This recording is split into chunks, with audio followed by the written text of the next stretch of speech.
we're good. All right, everyone. Welcome Recording to in progress. Okay, welcome to the October 24th, 2023 school board meeting, Portsmouth School Board meeting. Welcome, everyone. Hope you're enjoying the beautiful autumn that we're having. It's nice to have pretty foliage. Okay, let's have the call to order. Liz Barrett, Oh, Pip Clues. Here. Lisa Rappaport. Here. Ann Walker. Here. Margot Peabody. Here. Nancy Clayberg. Here. Hope Van Epps. Here. Brian French. Carrie Nolte. Danielle Miles. Here. Nathan Delaney. and we know Nathan's not here because he's at a Playoff game. playoff game for the Portsmouth High Yep. School. Nice. Go soccer Clippers. team. So Yay. we wish him the best. Okay, will everyone please stand?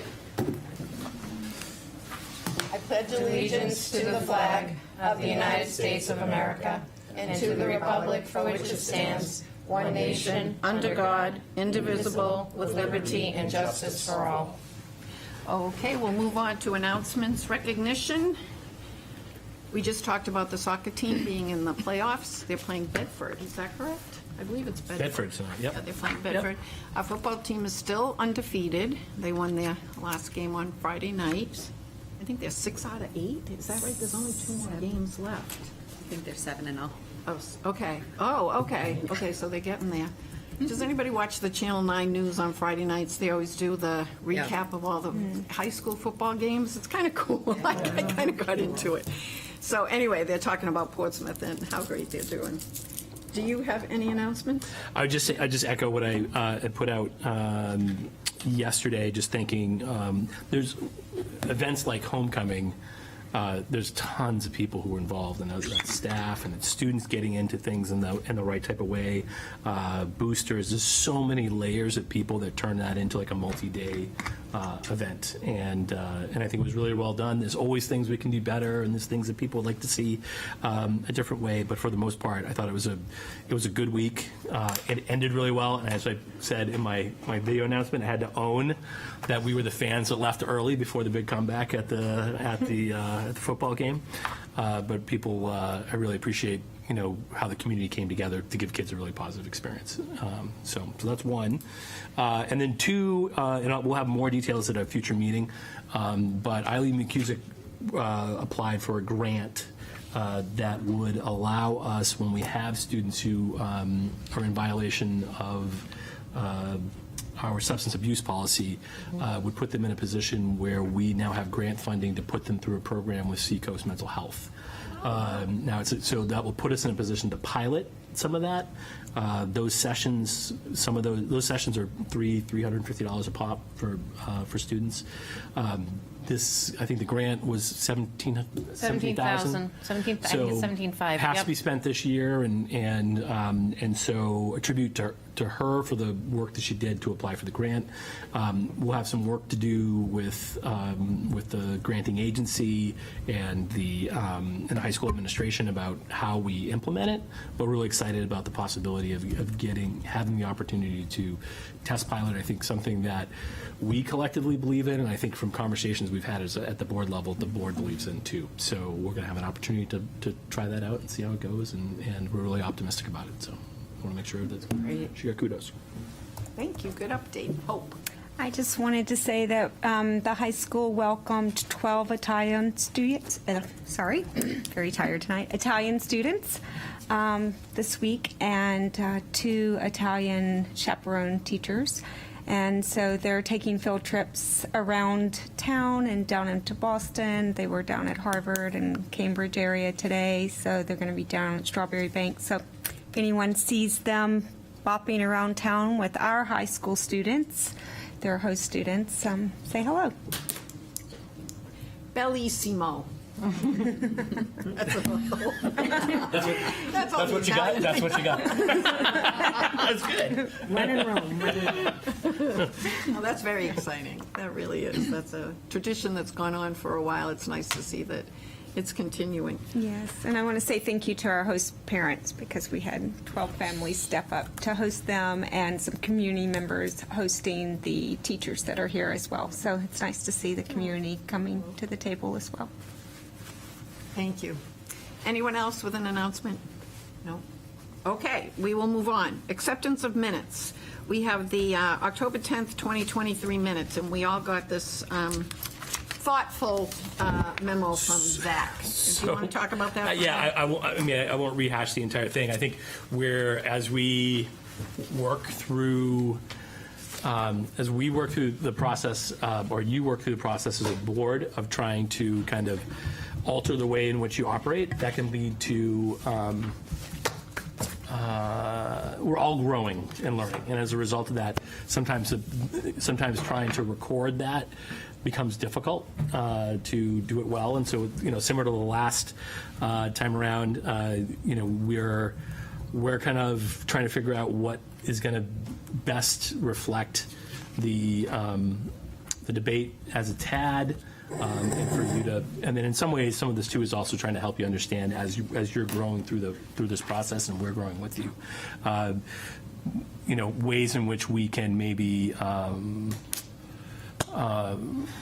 a little bit more efficient in the manner in which we debate, and then in turn be a little bit more, and that puts us in a position to be more efficient in the way in which we report out what we're doing. So, Paulette wanted to make sure it was really clear that we included this time out a lot of the kind of strike things that would be like, well, this was proposed, but it didn't happen type things, and we had strikeouts, and so I think, the conclusion in terms of what we sent to you was those things could all come out, but we wanted you to kind of see what's creating some of the difficulty in recording what's happening, and be really transparent with you.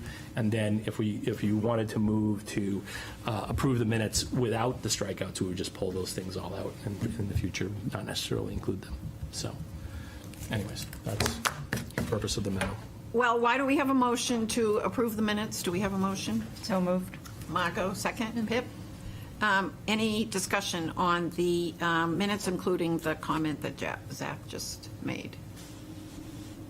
I guess I would say I think that there were some moments where an amendment was made, but it's listed in the minutes as a motion, and I think those were intended to be friendly amendments that would be included in the vote, not as their own motion. So I think there has been a lot of confusion about whether or not to vote on an amendment, but I think that accounts for some of the issues there. Yeah, I think there's definitely, I would say there's two things, and I'm not, thankfully I'm not doing the minutes. There are two things, as Paulette's going through them.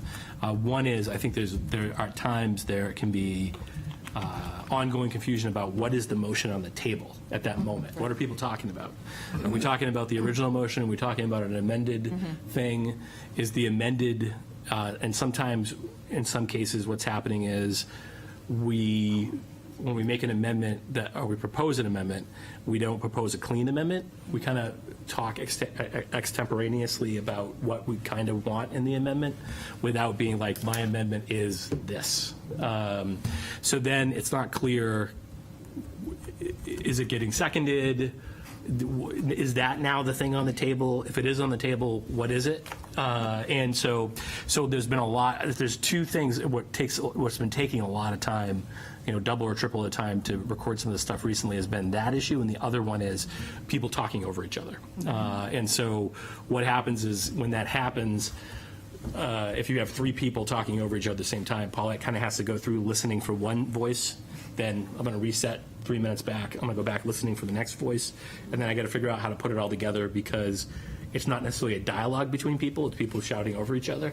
So then it's like, how do you record that? And what does that look like? So I think those are the two different things that are causing the most struggle. But I'm confident that as we wrap up the rules and we get used to the rules and we kind of go through this kind of transition period, that a lot of those things are going to correct themselves and then this will be really easy.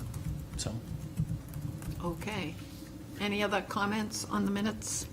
All those in favor? Aye. Any opposed? Okay, the minutes pass.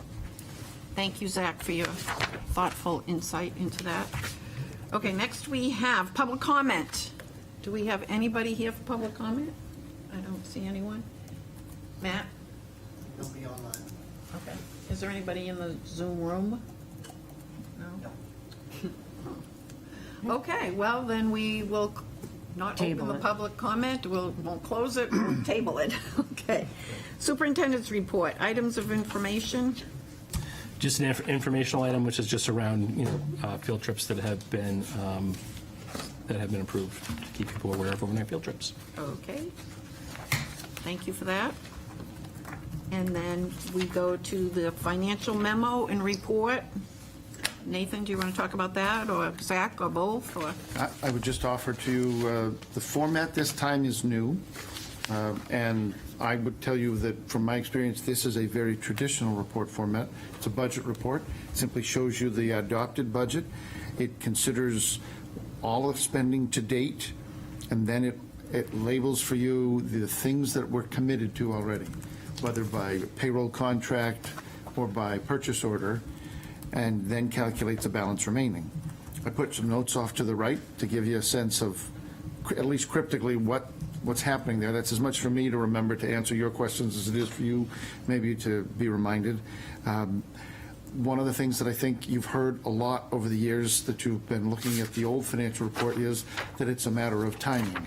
Well, that refrain doesn't go away now, because in this case, for instance, in the very first page, if you look under salaries of extracurricular and coaching, you'll see that there's essentially next to nothing spent, nothing yet encumbered, and a large balance remaining.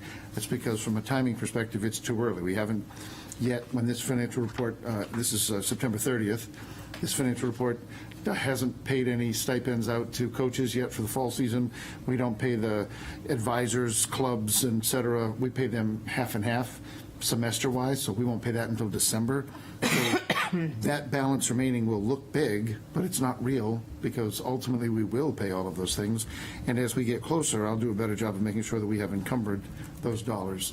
And one of the things that I would just say to you is the city wasn't encumbering payroll when I arrived. So I'm still chasing if I promised you a contract as a teacher and you're going to make 80 grand, 80 grand is here in salaries, but it's also here in related taxes and retirement and health costs, et cetera. And I'm still working to review and make sure that I reconcile and it's correct, because it doesn't take much to tweak it and get it off by a few. So some of the notes that you'll see there are that I'm still reviewing, and we'll see as this year goes how that report looks. But I in the memo, I called out the things that were notable, and I'd obviously take any questions. Any questions for Nathan on the report? Hope? I just have a quick question, Nathan. I know we'll cover it when we get on the budget cycle, but can you just remind me the positions that we added last year, those are all coming out of Fed dollars that we received, right? So or we were going to roll some of those positions in, that would start, and the roll-in would start. So they're here Coming. now. We did move out of ESSER the math tutor and the counselor at the middle school. Okay. What remains out in ESSER are the outdoor ed teacher, Right. the math interventionist at the high school, and the social worker. Okay. And so those three don't show here because they're on the federal side. And I'm working on a federal report that'll give you some information on a periodic basis. But yeah, the other two that we did incorporate, they're here now. Okay, that's what I thought. I just wanted to double check. Thank you. Any other questions? Okay. Should Thank I? you. Oh, go ahead. Should I? yeah. Should I invite? Okay. Yeah, can I Sure. make a motion? I was looking at to suspend the rules and move up Nathan's tuition rate memo to now, since yeah. he's got the floor. Yes. Margot made a Second. motion. Do we have a second? Hope, all in favor? Okay. Aye. Aye. Any opposed? Okay. Nathan, you're on. So I would just draw your attention to the end of your packet and the tuition rates. I offered up a brief memo this year, the first time, just to try to explain to you the process. We do a summary report. It's one of those crazy reports I bring to you and make you sign, even though it doesn't, it is what it is, the way I have to record this for the state. I take the Department of Education's financial summary report that we have to submit From that, we calculate a cost per pupil. It essentially takes the total spend and divides by the enrollment from the prior year. That's what you see in the top half, if you will, of the numbers. Those are numbers that will eventually, with some minor modifications when the state does its tweaking, those will be posted on the Department of Education's website, and we use those in any case where we have students who are tuitioning in that are not covered by the area agreement with the SAU 50 communities of Newington, Newcastle, Greenland, and Rye. The bottom then are the SAU 50 rates, and you'll see the year-over-year you see the year-over-year calculated rates. I need a vote from the board to approve the rates for 23-24, and then along with a head count and membership list or student list, we'll start the billing process with SAU 50. Do we have a motion? So moved. Lisa? Ann? Any discussion? How many students does this, well, how many out-of-district students do we have? So That might be an unfair SAU question. 50's numbers preliminarily look like 384, I think. And that includes some middle school students that come from Newington and Newcastle in the 6th, 7th, and 8th grades. Remember that Rye and Greenland both have a middle school, and Greenland Central goes to 8th grade. So those students we don't see until high school. But yeah, it's at 380-something. And does that go into our budget, or does it go into the city coffers? The overwhelming majority that goes to the city. There are some dollars that are allocated against some special ed costs and the Lister Academy. So we used to do that as a separate billing, but my predecessor streamlined it so that it's all wrapped in and included in the billing, and a portion of it funds the Lister budget, along with a transfer from the general fund. And then the revenues that are generated by district students who come from outside of 50 and 52, a student from Rochester, a student from Barrington, if they were attending Lister, they're billed directly. And the tuition rate is significantly greater than this number. But so yes, generally speaking, the overwhelming majority of that goes right into the city's coffers. Your tuition revenues are the second largest the second largest revenue source of the city, behind property taxes. And a total somewhere on the order of $7 million. I forget the specific number. It's right about $7 million, I think, in the budget of the city. Lisa. Margot? Do sorry. we know, is part of the DOA's calculation based on cost per pupil? Or like, I guess my question is, do we know how our cost per pupil compares to surrounding towns? Oh, absolutely. It's, again, I would tell you that the Department of Education uses a black box, from the outside looking in. They exclude from the calculation certain elements that would, I'm paraphrasing on behalf of the department, but it would measurably impact and sway the comparison for more rural communities. So for instance, they take transportation costs out. So the cost per pupil isn't necessarily a purely indicative number of what it costs to educate every student, but it's a meaningful, or at least has become meaningful, comparative tool statewide. And again, as I said, they are published publicly. So although this year's tuition rates, if you will, the cost per pupil from 23 won't make it to the site until probably snow is on the ground, I can give you the prior year, or 10 or 12, be happy to share that up so that you could just see that compared to, and then you can select a small number geographically and just say, show us the seacoast of New Hampshire, et cetera. I could easily do that and bring that to you for review. That'd be cool. Thank you. Okay. Any other questions? I actually have another question. Rye in Newcastle, they can send their kids to Portsmouth Middle School if they like, correct? If the parent requests it, they're, Newington and Newcastle. Newington, okay, I Both meant we to have- say Newington. Yep, we have separate agreements with them for middle school students. Some, but not all, attend, because some of them choose alternatives. And then we are the school of record for all 4 communities at the high school level. Right. Okay, thank you. Okay, we will move on. With a vote. Oh, okay. Thank you. Sorry. Do we have a motion to approve the rates for 2023, 2024? We have that. We do. Oh, okay. All those in favor? Any opposed? Thank you, folks. Motion passes. Thank you. Okay, now we're out. Okay, we're up, back to the rules. All right, Okay. Now, let's do this. Zach All right. Zach is So, going to take over for a minute. so what we have for you, and I'll share it up in just a minute, is our goal tonight is to make it more transparent as we are going. So, Matt, I just gotta share my screen here. Give me just a second. And I think we all got what we talked about last week. Paulette included that in the packet. So we have rules 1 to 12 as we agreed to them, and then we're going to start with number 13. Okay, so if everybody goes to number 13.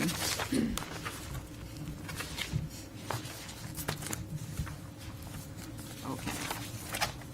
And Zach is going to bring it up on the screen so that as we make edits, he's going to make the edits so we can all look at it. So that was Matt, Paulette's I just had to make idea. a settings adjustment, so I'm going out. Come back in. So, okay.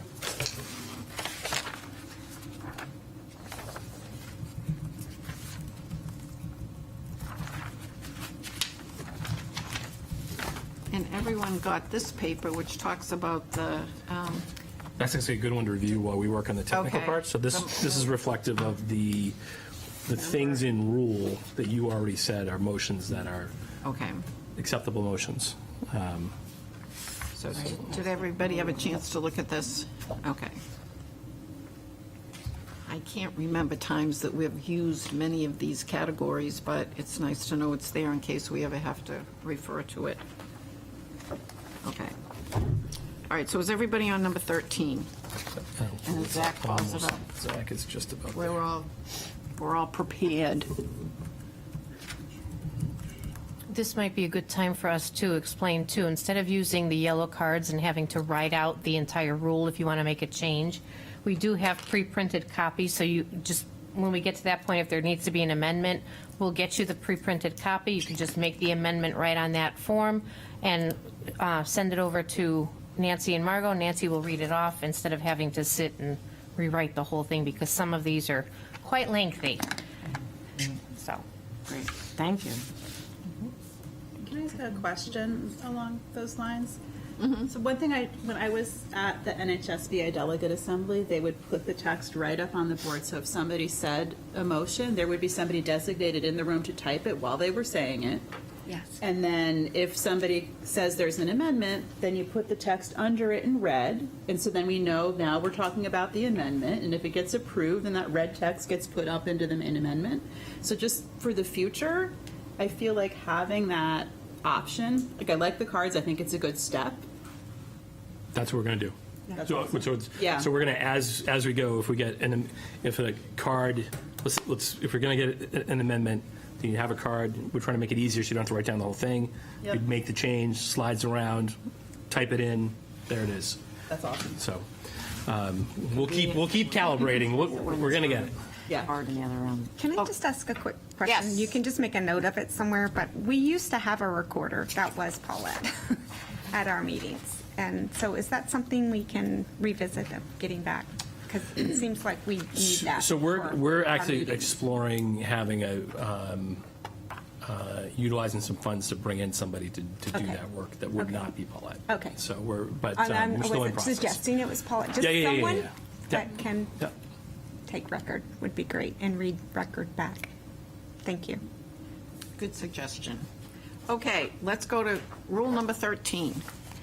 During school board meetings, members shall only communicate with other board members after being recognized by the board chair and shall do so only in public and on the record. During school board meetings, no member shall engage in communication of any kind, including texting, electronic chats, emails with any person, or any type of communication, including other school board members.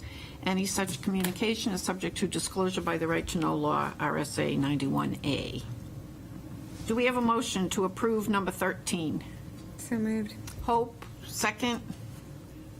Ann, any discussion about number 13? I do. Pip? I found this one to be a little odd because it says that we shall not do it, but then it says any such communication is subject to disclosure, so it implies that we might do it. But I wondered if we wanted to add anything that said, except in cases of emergency or something of that nature, because I know many of us have kids, and sometimes we have situations arising at home where we don't want to have to leave the room to miss something important here, but we also have to attend to those things. So I don't need to formally offer that unless other people want to, think that would be a good idea, but that was just my one thought that I had about this one. How do others feel about that? Hope? I have no problem with adding something to that notion, just for the sake of transparency. No, how about if we say during school board meetings, no member shall engage in communication except on a personal urgent basis Yeah, or for personal emergent matters. for personal emergent, can you put that in there? Can you test your? Already blowing up my process. So send it down, Patty. I do have it written down if you want. You do? All right. But I like what you said better. Okay. I blew up the process. And I did not write the whole thing. What did you say, Pip? No, let's go with what Margot said. I like that. Okay. Yeah, Margot. Okay, I'll write it down. And if everybody likes it, then the initial motion maker, Hope, could accept it as a friendly amendment. Okay. That wouldn't take any great excitement. I feel friendly tonight. As long as More than Ann, happy to do that. as long as Ann, who seconded it, is also in agreement that it's agreeable as a friendly effort. Otherwise, it would be as described in the notes as hostile, which is not to suggest that there's any hostility. We all only like that each it- other. Hostile to the idea. Please, I do not want to have in the record that I was hostile. Okay. We have here, with the sentence starting, during school board meetings, no member shall engage in communication except for personal emergent matters of any kind, including texting, electronic chats, emails, blah, blah, blah. So after the word communication, we're putting in except for personal emergent matters. Oh, you're doing it. Yep. Okay. This is our Is that system. amazing? Okay. Welcome to Yeah, 2023. exactly. Are you writing down the motions, the first and the I have second? I'm keeping it, and at this point, instead of there being a motion, it's been suggested, and Hope's going to say, I would accept that as a friendly amendment. Okay. I would accept that as a friendly amendment. And you look to Ann, Madam who Chair? seconded before, and say, and Ann? Ann as well, and I'll say in my notes, friendly amendment accepted. By the first and the seconder.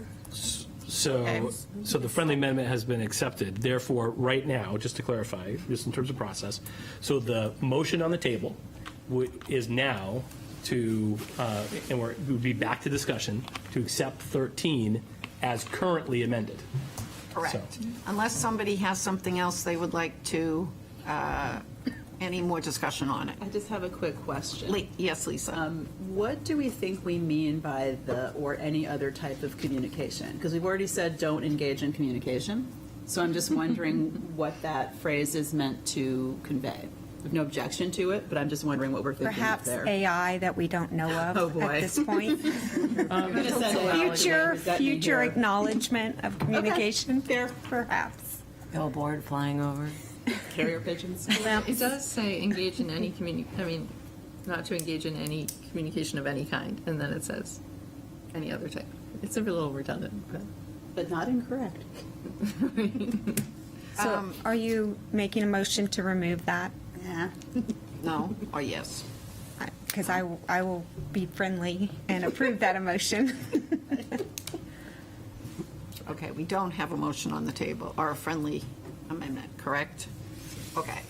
Any other discussion on rule number 13? All in favor? Aye. Okay. Now we're on to number 14. No member shall vote or serve on any committee or any question as to which the member has a direct personal and pecuniary, how do you say that word? Pecuniary interest. Move to approve. Second.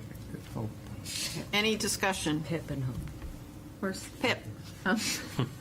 That's okay, I Pip. just would suggest that we change the last and to or, because it seems as though any of those factors should be an issue, not all of them. Okay. Okay, so we have a friendly amendment. Oh, do you want to make it My a own friendly motion? amendment? Oh, you made the motion? What do we do in that So I would say case? move to amend, and have someone second the amendment. Okay. Can you wait past the thing? Yellow paper forthcoming. Hold on, incoming, yellow paper. Carrier pigeon arriving. Here we go. I know it feels, I know it can feel foolish, but it also slows us down, and we know that what we're actually voting on is what we're voting on, so. Okay, so we've changed the word "and pecuniary interest" to "or." Or. Was that what you suggested, Pip? Okay. Can you take out the "and"? It will go away once, Okay. When we approve. right now it's. Okay. Any other discussion on number 14? Thank you, Pip, for the suggestion. All in favor? Any opposed? Number 14 passes. Okay, number 15, voting required. Every member present, when a question is put, if not excluded by interest, shall vote. No member shall leave a meeting without permission. Do we have a motion to approve number 15? So moved.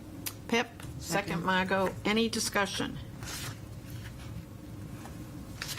What does "if not excluded by interest" mean? From the Number previous, 14. so from the previous rule, if you had Oh, I a see. direct, Okay. so you have a conflict of interest, and therefore I will not vote on this because I Okay. have a conflict of interest. Okay. Thank you. Any other comments? All those in favor of number 15? Any opposed? Okay, passes. Number 16, the board chair shall consider a motion to adjourn always in order, the time of the next meeting having been agreed upon. Such a motion shall be decided without debate. Do we have a motion to approve number 16? So Margot, second. Hope. Any discussion? All in favor? Aye. Okay. Any opposed? Number 16 passes. Okay. What happened to my order here? Okay. Number 17, committee membership. No member shall be obliged to be on more than 2 committees at the same time, nor to be chair of more than one. The board chair determines committee assignments and will formally question any board member who misses 3 consecutive meetings or more than 30% of scheduled meetings for a reason of absences. The board may take such action as is appropriate. Do we have a motion to approve number 17? So moved. Hope, second. Ann, any discussion on number 17?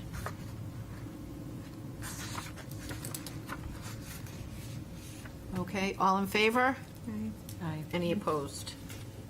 Okay, number 18, ad hoc committees and committee responsibilities. All ad hoc committees of the board shall consist of 2 members unless a different number is ordered by the board chair. Ad hoc and standing committees shall periodically report to the school board at its regular meetings. Do we have a motion to approve number 18? Sure. Second. Lisa, second Margot. Okay, and then you see there's a comments here from our policy book. Any comments, any discussion, A question, Nancy? question? Do we need to specify a maximum number there? Or do you feel that that's unnecessary? I know we run into a quorum issue if we go over a certain number of members. I don't feel strongly either way, I was just curious. Anyone have an opinion about that? All ad hoc committees of the board shall consist of 2 members. So what you're saying is, could it be more than that if we want? Well, we know as a practical matter, we would not have it be more than 4 because we'd run into a quorum issue. Maybe we don't need to specify that because we just know it. I don't feel strongly in just Margot. putting it out there. I feel, unless we feel we have to state quorum, we're covered where it says unless a different number is ordered by the board chair. So standard practice is we have 2. When a scenario arrives that we need more, Okay. Okay. Anything else? Anyone else? All those in favor? Any Aye. opposed? 18 passes. Okay, 19, committee meetings. Standing committees and ad hoc subcommittees of the board shall establish meeting dates and times and shall take minutes of each meeting held. The minutes shall be presented to the full board as a report for informational purposes. A motion to approve number 19. Hope, second. Margot, discussion, changes? Yes. I just had a quick question. So in Rule 3, we spoke about postings. I can go back to it and look. I just want to make sure that it did cover committee meetings. I don't. Where is it? Let me look it up. Page 2. Because otherwise, I would want to see us say something about postings in here. All meetings shall be Posting of meetings. posted, so that should be understood that that's committee meetings meetings. as well. So, thank you. Okay. Any other questions? Question about number 19.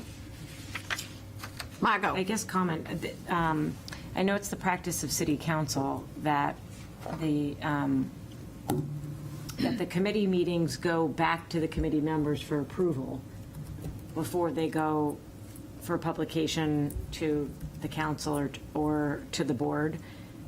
I just want to be clear, are we saying that in this rule, are we saying that the minutes will get into the board packet when a standing committee of the board or an ad hoc committee has met? Am I reading it properly? When it says the minutes shall be presented to the full board, is that does that require that those are in the packet?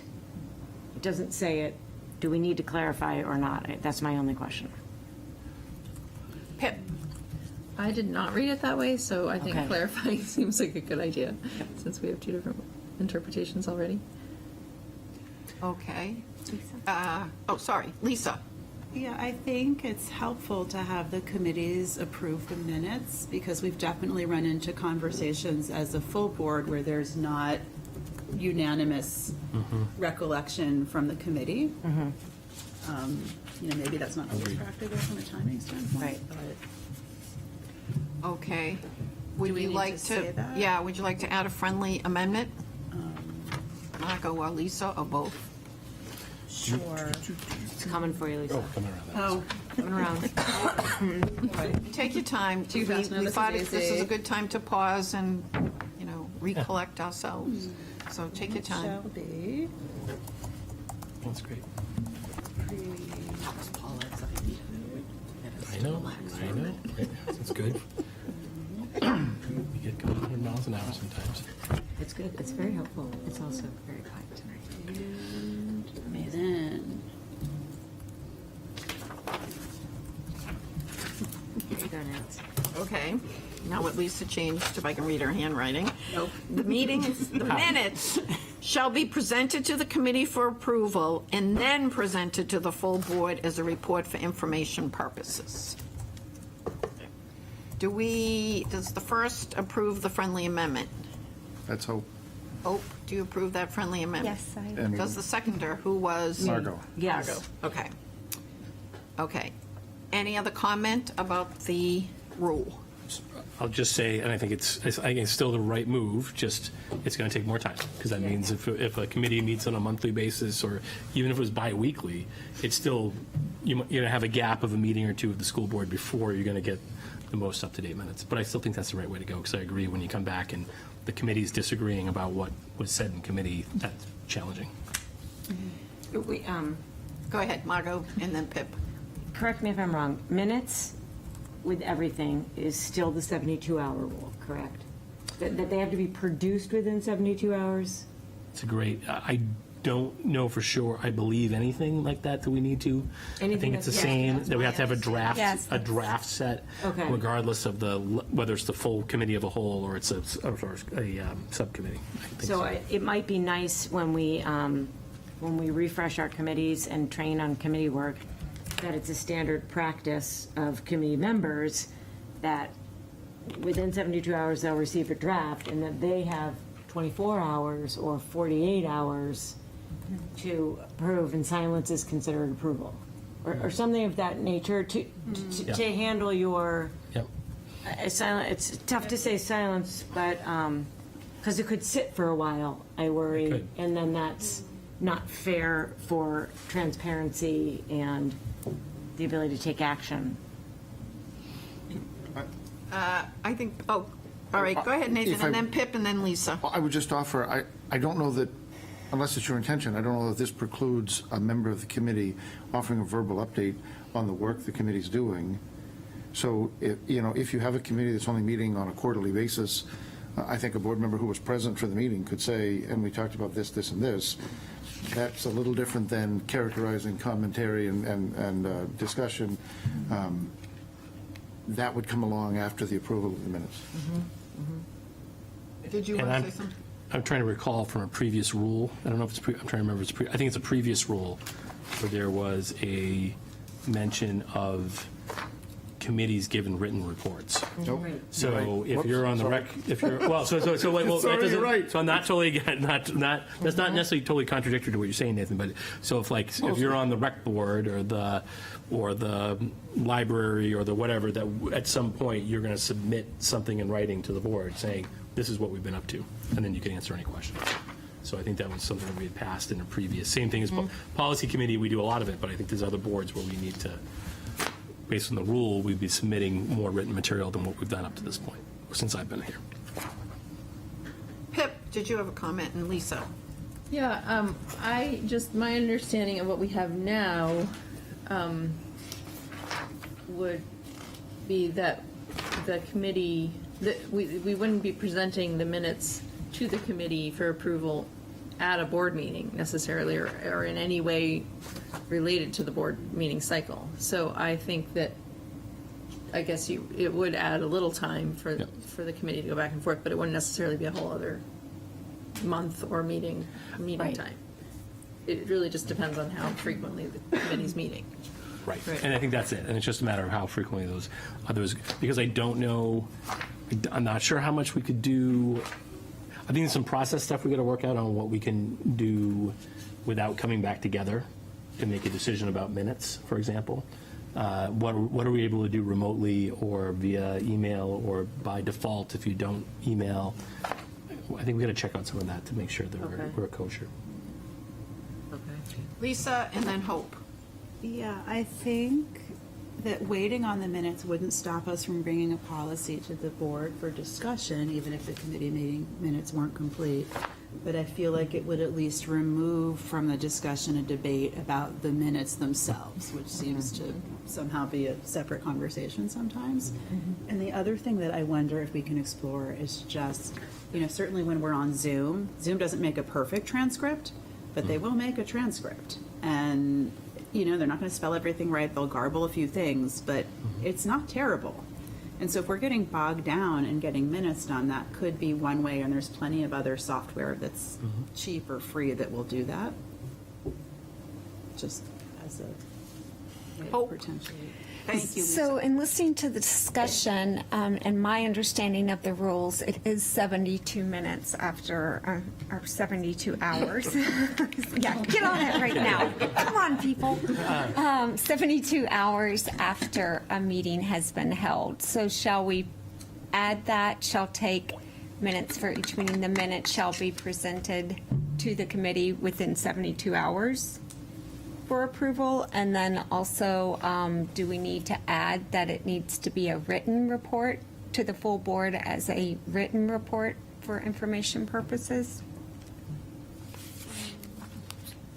Zach? So I was just going to say, so I think the written report piece we covered in a previous rule. I got to go, and I can't, because I got my screen sharing, I can't go back and look at the previous rule. But I think it's in a previous rule about the written reports. And then what was the other one? There was two things. The So what was the 72, but even if it is covered in it just seems for clarity here, if someone's not cross-referencing rules, it just seems like it's Number one, three. it might be No, wait a place to minute. clarify if I'm looking at committee meetings to remind me. No, that was not it.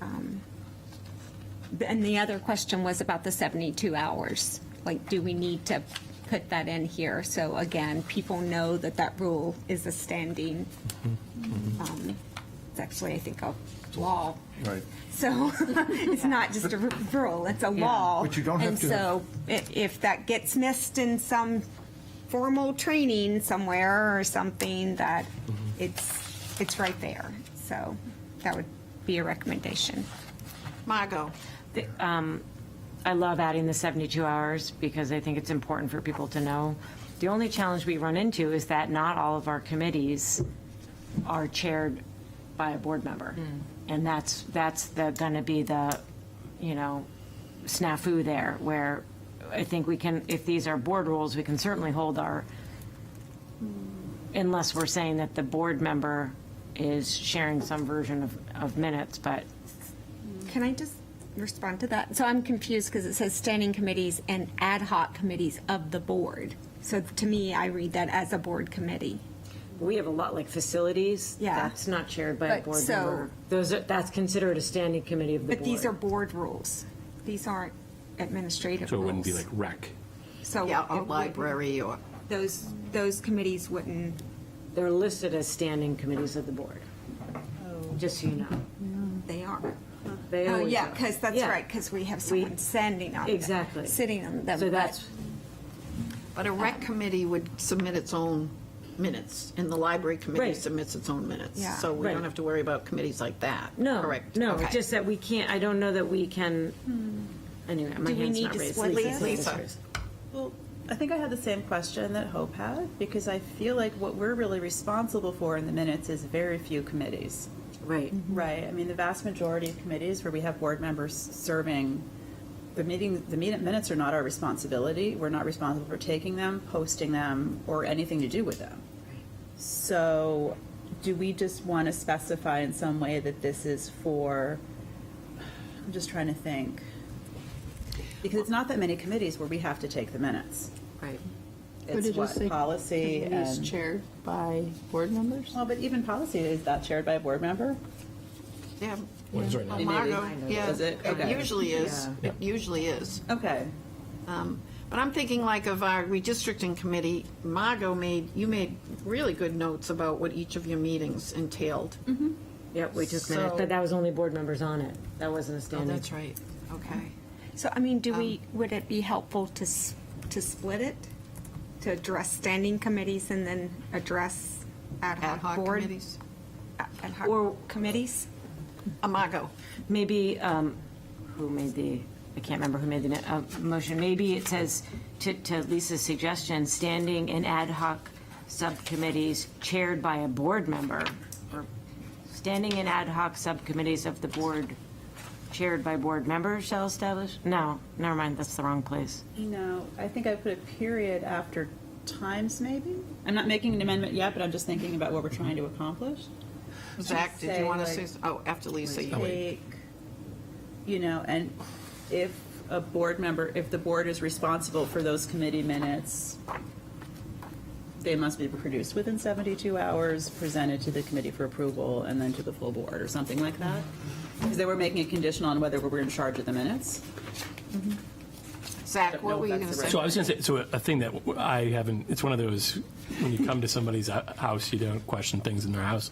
But now I've been in the house for a while. So I always, when I saw the list of standing committees, I was always, I thought the terminology was off because it's not, REC is not a standing committee of the board. So there are certain school boards who will have they have a standing policy committee. They have a standing, some places will have a finance committee. Some places will have facilities. Some places will do curriculum. They'll have standing committees of the board that serve board functions with a few board members on them. And then you have ad hocs, which are okay, we have this issue that has arisen that we want to explore temporarily, but our intent is not to necessarily have it, continue into perpetuity. And then separately would be committees, city or community committees that board members are sent to, or ex officio members, or whatever it might be. So I always, when I originally got that was one of those things I looked at and was like, there's a lot of things for me to talk about right now. Standing committees is not one of those things. But I will say that terminology for me, typically, I don't know, Nathan, what your experience has been. Well, and I'm looking at the list right now. I know, so- Patty, Mine too. That's why I was like, REC is not, to me, REC is not a standing committee. committee of the board. Of the board. It's No. a standing committee Of that the a city. board member has served on of the city. Right. But it's not a standing board committee. So I'm looking at the list from July, if I may. Sorry. Yep, go ahead. Facilities as needed and policy are your school board standing committees.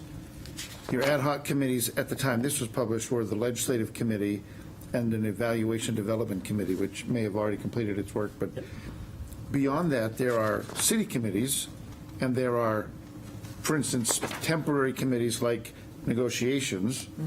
But Take minutes. the other standing committees that were listed are school district committees. The Business Education Collaborative over at CTE, that's not a board committee, it's not a function of the board, it's just a district initiative, as is the Wellness Committee, as is the Joint Loss Committee, and there's board representation there, but I would not interpret, so in this case, you're really covered if the Facilities Committee, when the Facilities Committee was meeting with some regularity, or anytime it met, I think the minutes would be something that, no matter who put them together, and no matter who chaired the meeting, I think it's a committee of the board, and so it would be required. And the 72-hour thing, since I'm talking, I think that's good to, but that's not for approval, that's simply for availability. Draft Right, availability to the for public. And so I like what you said, which is, but let's make sure that before we bring it formally to the board, it actually gets approved. Right. Yeah, okay. That makes sense. You had that, did you want to add that? I have just one more question, which is, does this mean that the board, that, somebody said earlier that the minutes needed to be included in the packet. Is that the only way to share them, or could we just email them out to the board ahead of time and not necessarily get them in the packet before the meeting? Because they're not being voted on. So as long as they're shared for information purposes, is that enough? I think you're getting the right to know Yep. questions Yeah. Gotta when go you do into the that. So packet. it's like you can, you can communicate with each other outside of something that's in a packet or around scheduling. There's a few things, but everything else is supposed to be able to be Packet. accessible to the public. Any documentation, for example. Well, they That's the only way. could We potentially. They could be online. They could be online. I was going to say, because like we have had committees, like when we had the superintendent committee, we always posted minutes and updates every single meeting for that online on the website for board members and public to see in real time. So it could be somewhere other than the packet. So, Lisa, were you going to write something? Oh, no, here it is. We have, It sounds like, from what Nathan's saying, like maybe it's not necessary. Like, I don't want to overcomplicate the language. I was just raising the question. Very good. I think, So we'll keep it the way it is. The minutes shall be presented to the committee for approval and then to the full board as a report for information purposes. You know what? With one- All right, go ahead, Margot. I would like to make an amendment to add the 72 oh, hours. the 72 hours, yeah. Okay, where would you put that? Here it is, I'm sorry. Pause. In the, presented to the committee for approval within 72 hours? I would accept that. Yes. I think it needs to say To presented. the full board as a report for, should it say informational purposes? Pip, you're the one for that. AL, informational? I thought so, but Okay, can we add that too? This It's is better information. grammar. You gotta say written Informational report. purposes. You got that, Zach? wait a minute, hold on. So are we not, oh, sorry. Go ahead. I don't know if Pip. I'm I mean, go ahead, Hope. whoever I am. So are we saying we don't need to add written report?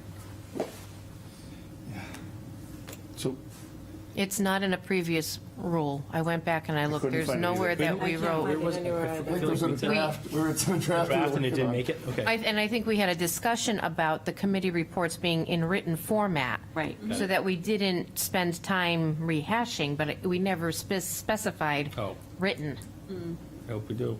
So, again, I think that it would be a good place to put it here, because I think us relying on people cross-referencing rules is not a good practice, best practice habit.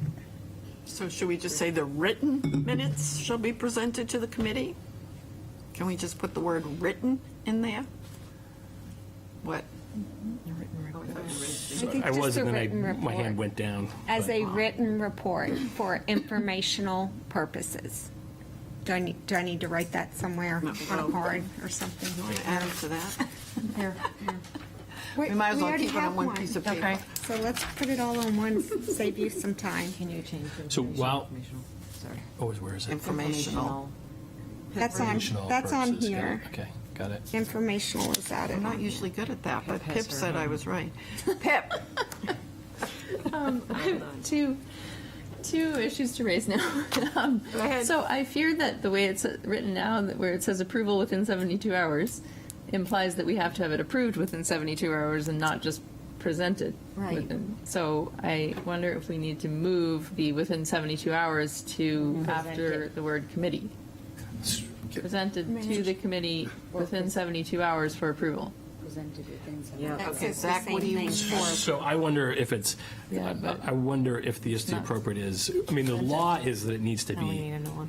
posted, the draft minutes need to be posted publicly within 72 hours.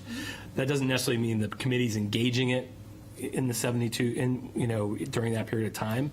So we could go deeper than what the law expects, but the law would be that it's publicly, the draft minutes of the committee are publicly available within 72 hours. So that's not even what we've said here. No, though. it's different. Okay, so I can withdraw my amendment since we haven't voted on it yet. So withdraw the 72 hours. 72 hours, okay. Can I, well, Never made the piece of wait, paper. before you withdraw that, it's on Yep. just to not make you type so much, so can we not amend, just say the draft minutes shall be presented to the committee for approval within 72 hours? Written draft. Okay, the Written written, draft minutes. Okay, the written draft minutes shall be presented to the or board. a draft of the minutes shall Oh. be What were you presented. going to say, Nathan? Oh, I was just, I don't, if it's your intent that you quickly get those minutes out to the committee so that they can see them, then that's the language you're talking about. Consistency with the law and making sure folks understand that they have an obligation might be to take that and add it to the previous sentence, shall take minutes for each meeting held and make them publicly available within 72 hours. After that, you then go ahead at your next meeting of a committee and send them the minutes as part of the process of having a committee meeting. You do your approval, and subsequent to that, you take it to the full board for informational purposes. But you are asking a lot of yourself to make sure that you're engaging with the committee with those inside of 72 hours. Although the truth is, if you're complying with law and you get it up to the website, the You have committee to- can see you it have along with to- everybody. Yeah, but you would have to interact with the committee within, if I'm trying to get minutes turned around You just, and posted by 72 hours, then I would have to have the committee take a look at them. Because my understanding of the law is it's not a draft, or at least maybe that's the law as it was when our old attorneys were here. But what was asked of us as chairs was to have final minutes drafted and sent to administration's office to be posted within 72 hours. Those had to be approved, finalized minutes. So is that Zach, changed? and then Lisa. Lisa's had her. I don't want to skip, Lisa's been waiting all Okay, week. ahead, Lisa.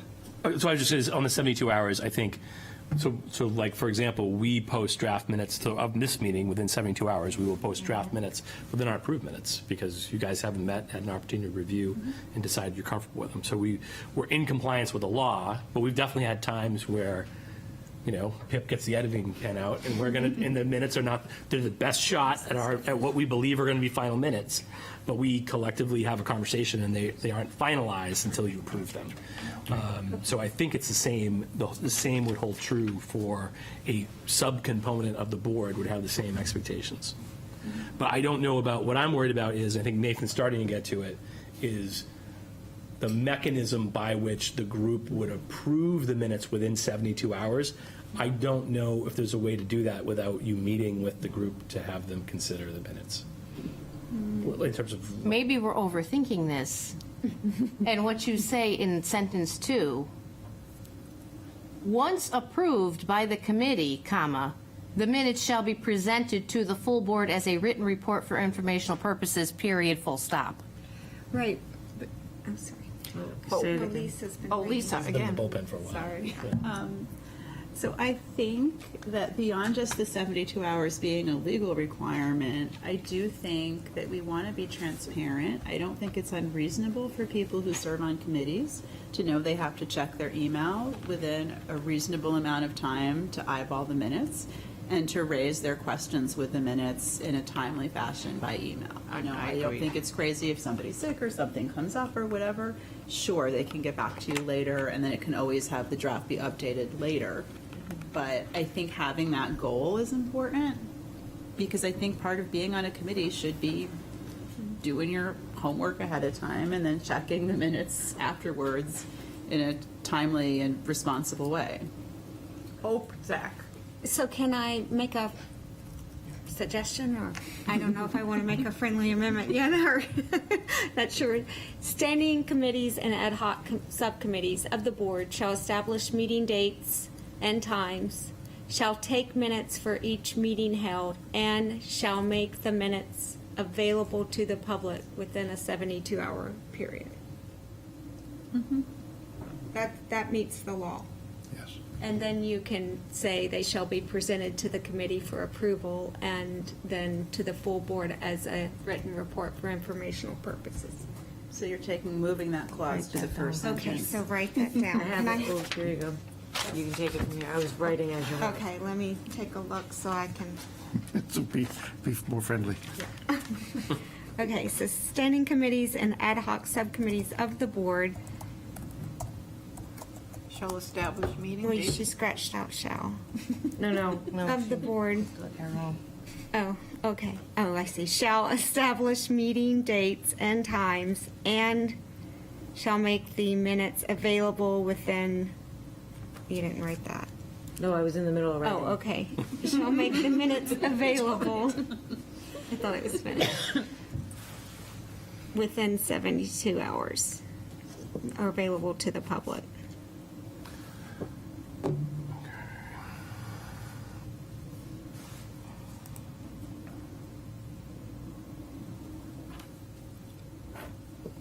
Okay, is that a, And then the next sentence would say, the minutes shall be presented to the full board as a written report for informational purposes? for informational purposes.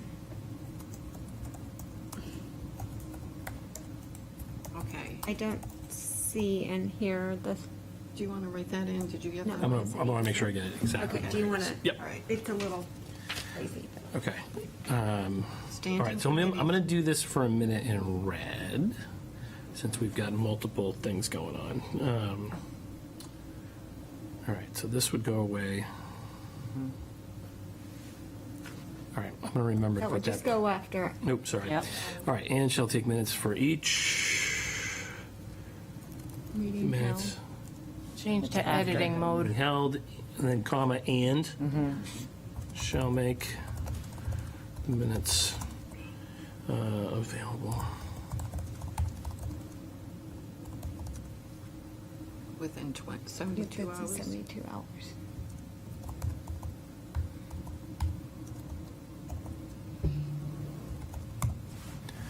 Okay. I withdrew my. Yours, previous yours, amendment. okay, so I'm going to snack yours out of here. That goes away. Nice job. And then it would be as a written report for informational purposes. Represented as a, As okay, a written got report. it. What? Well done, everyone. Okay, can So is there, so right now we have a motion but no second. Just want to put that. Second. Right. any discussion on this Rule 19? So this So what were is, you going to say? So it's a discussion of the Right. amendment to Rule 19. Right. Yeah. Wasn't it a I friendly thought it was a amendment? friendly. Yeah, it's a friendly amendment, so we don't need a Okay. second, but we need the first and the seconder to say it's okay. Do we know who the I'm first and the okay with seconder oh, was? and Margot. Hope and Margot. Yep. Okay, I'm Hope and okay Margot, with okay with it. Any further discussion? All in favor? Any opposed? Okay. Thanks, Kay. Number 20, Committee of the Whole Proceedings. The rules of proceedings in the board shall be observed as the Committee of the Whole so far as they may be applicable, but no member shall speak twice to any question until every member choosing to speak shall have spoken. Didn't we address that in some of the rules? Is it necessary to say it twice, or? For this board, maybe. What did you say? I said for this board, maybe. Okay, we'll just keep it, I guess. Do we have a motion to approve number 20? Pip? Second? Sure. Lisa? Okay, Pip, you wanted to discuss. I did. I would like to make a motion to replace this text with the text, the complete text of policy BBA, Committee of the Whole, below, that's written in red. And here's my motion. Ooh, you got it all. Oh, she has it all. No, I didn't write it all. I just wrote exactly what I said, because I wasn't going to write the whole Gotcha. thing. Okay, so this is a friendly amendment, or is it an amendment to the motion? Well, it's an amendment to the motion, I guess, since I made the motion. Yeah, it's an amendment. Okay, do we have a second to the amendment to the motion? Yes. Okay, Lisa will second it, okay? All right. So what I you're gotta saying go is find put in stuff. the policy BBA, take this out and put in policy BBA, which we all I have. think it's much clearer and Oh. includes some other things that we need to specify. Here it is right here. Yeah, I'm just going to see if I can cut and paste Do you it want me to from read someplace it else. out loud? It's not that long. And as somebody pointed out, we already addressed So I can the take speaking this. twice somewhere else, so I think that I- part is redundant. Do you want to quickly read it? Do you have it in front of you? Sure. Me? No, Pip, since she's the one that, go ahead. It's a lot, I mean, it might be easier to cut. I think I got a cut and paste coming. Do you so have it, Zach? Oh, you do? I think so. I'm working on it. It's in the packet. Yeah. I've got it, it's Zach, a little, if you need it's me to- definitely redundant. I mean, this explains it better. The Yeah, I policy think so. explains it better. I think so. Okay, in my opinion. It's in there, What number are we on again? It's 20? 20. I just 20. popped it It's in. BBA? Yep. Oh, you just popped it in? Yep, it's in. Perfect. You Thank can- you. Appreciate it. Gotta get back into the Zoomeroo.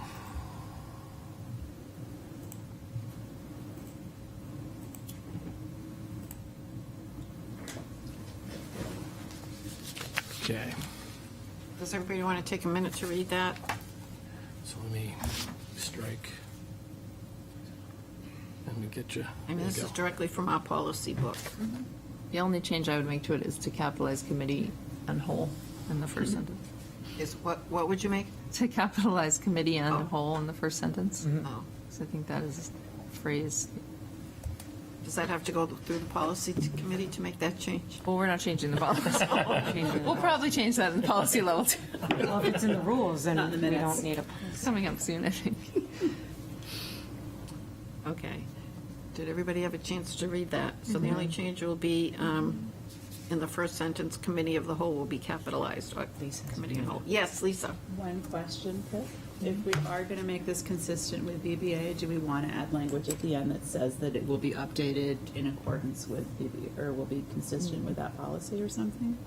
Margot. Just to, I mean, speaking from the policy committee's perspective, and something we can ask tonight is if these are the rules of the board and section B of the policy book are the policies of the board, it stands to argue that at some point, if it's covered in the rules and it only applies to the board, we no longer need the policy for it. The policy. So what could happen is the policy committee could say, it's covered in the rules, we move to strike and remove it. yeah, that makes sense. I just didn't want to have the possibility of having something in policy and something over here, and they're not the same. That's a good point. Any other discussion, comments?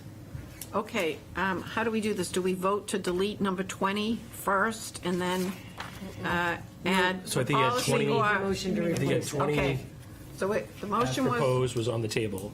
Pip then moved to amend to this new language, which basically strike everything and put the new language in.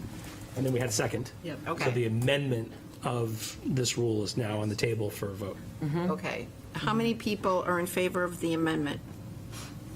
Any opposed?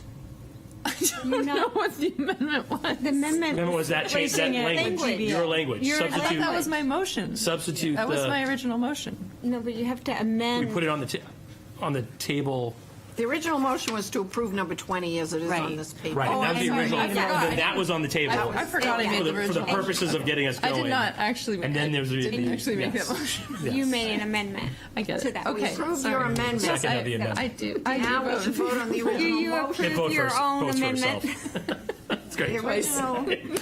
The original motion was to accept 20 as it is. Right. How many Okay, people I are in forgot I favor made of that? sorry. Well, no, well, now Put your hand down. now the amended motion. hand down. The amended motion for 20, on sorry, this is the now amended 20, Which passed. which is on the table. The amendment passed, and now consideration of passing this as the final rule is now on the table. Yes. Okay, so do we vote on the original motion, which was to take this? No, no. that was This. amended. We're done. This is, well, we got one more step, which is One more to, is step. to Oh, okay, vote on okay. this part. Okay. All those in favor of this? Perfect. That's it. Any opposed? Final approval of Rule 20. Okay, we're I finished. would just with like 20. to say for the record that I was a yay vote on the last vote. I just didn't Yes. raise my hand in time. Yes, yes. We'll be sure to put that in. Okay, we're on number 21, policy procedure. Each policy shall pass through the following stages. There shall be a first reading for information. If the first reading is passed, the board shall move the draft policy forward for a second reading at a future board meeting.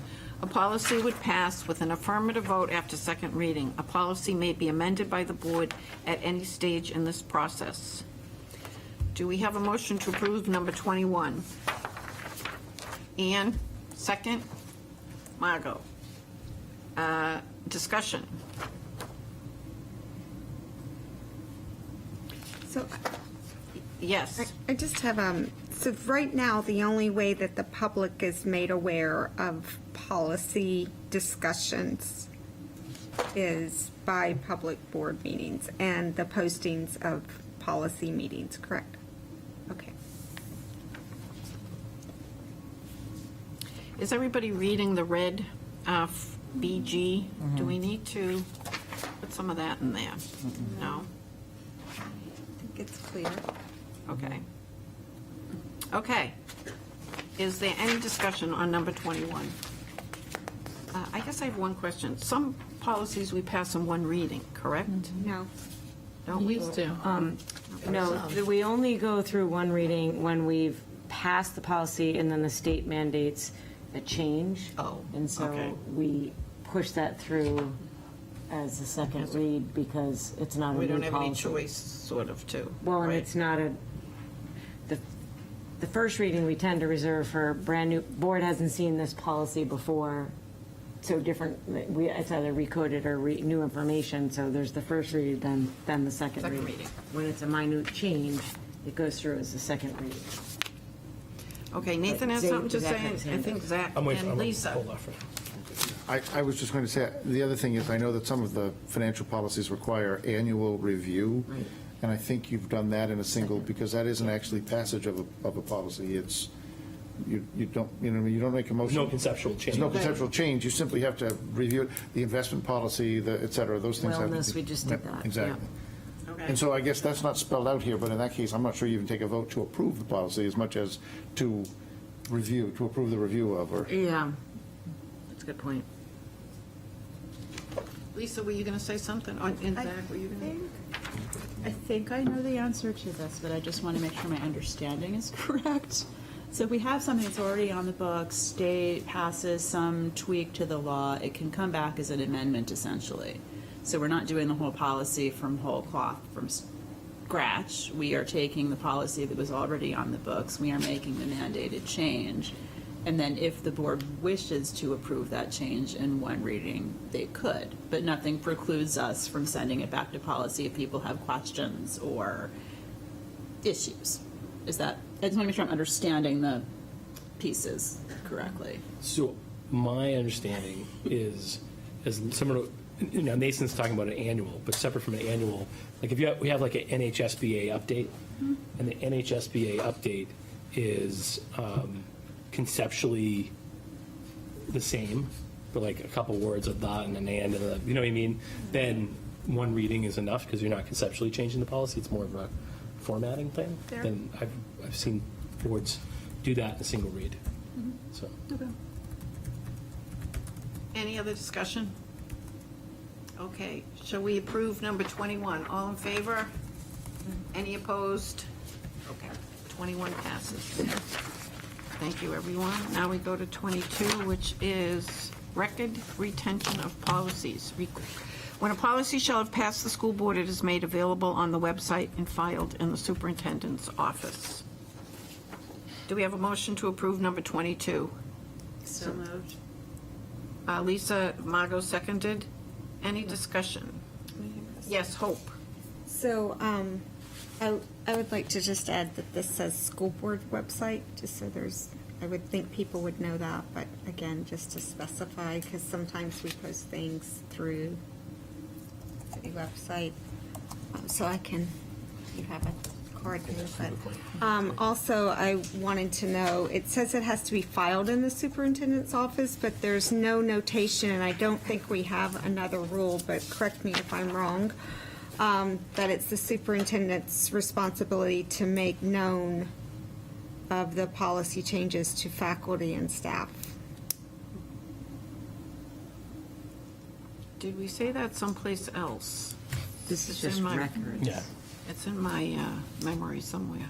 It's in the teachers' union contract That that they the get notice, That they get notice of policy. but I don't know if it's anywhere in. In our rules. I would support it being in Could we here, have it because I think someplace it's else? important, but on the other hand, is that a board rule? Right. That's not a board rule. I don't know if it fits here, even though I definitely think it needs to be noted somewhere. Sometimes it's noted in our policies specifically, It but is, I'm reading right now. Nathan, were you going to everyone. say something? I just want to draw somebody's attention. Oh, wait, That's in the policy that was linked to the previous rule. that's RSA, wait a second. No, that's BGAA, policy development. I was just pulling that up, thank you. That's where I was. Okay, so where does it say that? So we do have a policy that covers that. An up-to-date policy manual shall be maintained on the district's website with a hard copy in the superintendent's office. Is that what you're looking for? No, under Go up to BGAA, letter F, under number 2, notice of new, revised, and deleted policies should be provided to affected groups, i.e. school staff, students, parents, and posted on the district website and by other such appropriate means determined by the superintendent. So that's that's a policy. Yeah, Yeah, so okay. then can we add the language of district website, just so that's consistent Okay. here, please? So number 22, the change we're going to have is when a policy shall pass the school board, it shall be made available on the school board website and filed in the superintendent's office. And what policy is that again, Margo? It's below it, BGAA. Oh, sorry, it got pulled out, BGAA. Yeah, it's not, so I just put that, so that will be linked below, right, like the rest of them.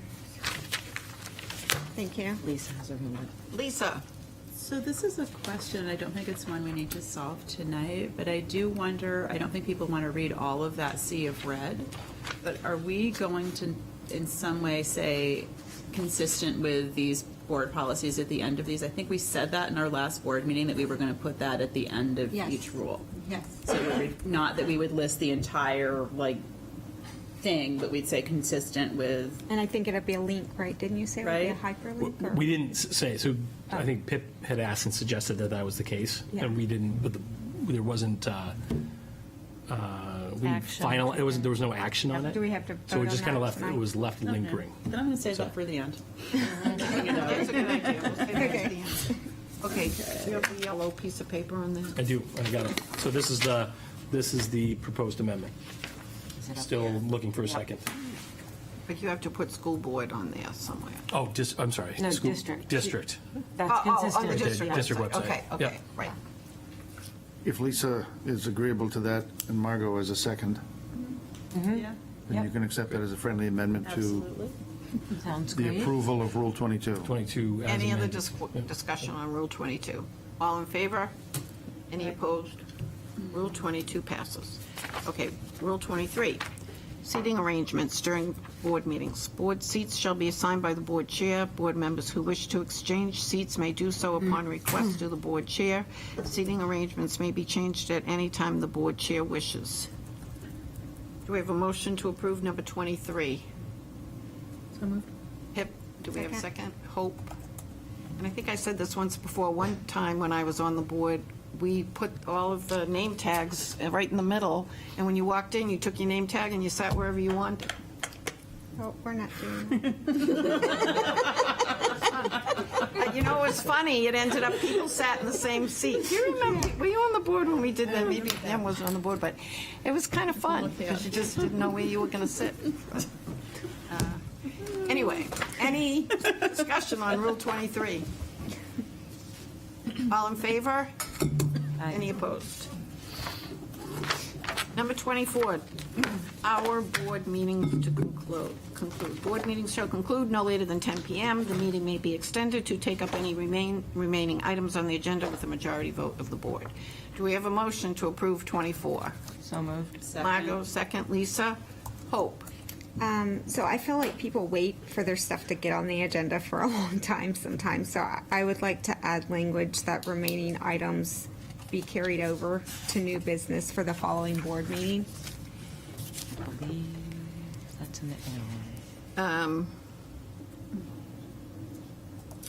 But the board could vote to continue the meeting, correct? They could vote, yes, but So what? the meeting may be extended to take up remaining items, but if it's voted down, then I would like to know that remaining items will be carried over to new business. In the next To the next following- meeting? Yeah. To the next To meeting? the next meeting. Okay. So Is that that it's not- friendly? I'm friendly, okay with that. Okay. I'm supposed to say. Friendly, okay? And do we have, Thumbs up? do we have a second? Do we need a second for Oh, the I friendly? think I'm supposed to say I'm also You're also friendly, friendly? okay? Okay, Good, good, good. I'm still mixed up. All about- friends. Okay, Hope, can you write that down? Okay, and there have been times when we've had to do that, as you all know. I mean, the city council does it a lot, so we wouldn't be the only ones doing it. Should it be new business or old business? Old business, right? Old Well, it's still new business. business, I guess, if we haven't actually addressed it. I think you, That's a good question. Yes, Margot? I think it just transfers as whatever it was titled that, so it just transfers to the next, I don't think you have to clarify. Transfers to the next Okay. agenda. Because it could be more than one. Okay, Yeah. to next agenda, okay.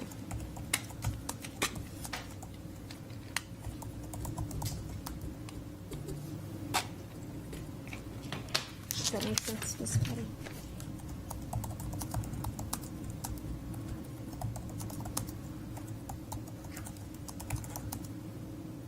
Yep. Zach, you seem to be I'm looking at, I'm not breaking our rule about communicating with people right now. I was trying to look up, because my question was around, well, let me put this in first, and I'll explain what my question was, so.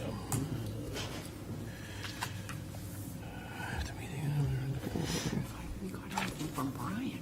He's in Germany. Oh. Oh, my God. Forgot that. I think you're right.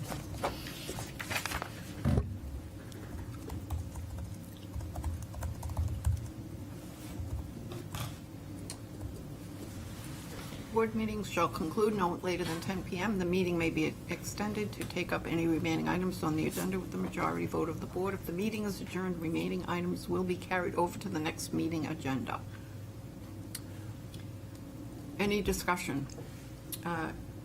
Zach? So what I was looking for, and I haven't resolved it yet, is we talk about, we previously established, I think, suspending the rules. Did we already talk about No, that's two-thirds? next. Oh, the next one's two-thirds. Yeah, so it's like, so we're talking about, in this one, we'll be talking about two-thirds is what we need to suspend any rule. And then this, and I'm trying to remember, that's why I was trying to look at the city council model for a minute, because I'm trying to see if we took majority from the city council. Well, Yeah, we did. Okay. So majority is okay. It was just inconsistent, so I was just curious. So, just for clarity, actually, I think in reading back, I think I would say if the vote is to adjourn. Yeah. Because the meeting will eventually adjourn. Yeah, So true. if the vote is to adjourn. If the meeting is No, if. It should be if the vote is to adjourn the meeting, Ah, good. Yeah. Okay. Okay. if the vote is to If, I'll get in there. I'll get,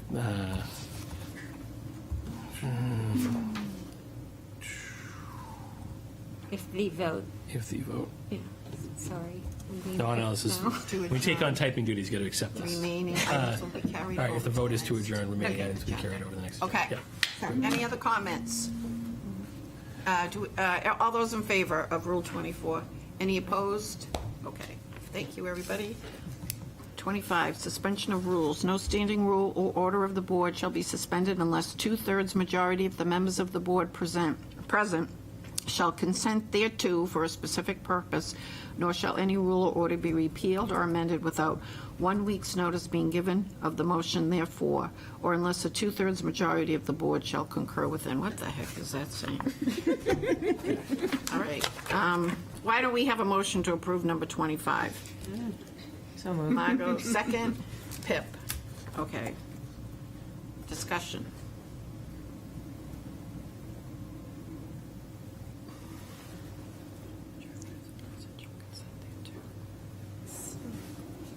Lisa. I guess I have a practical question about this. I'm wondering when it would be implemented.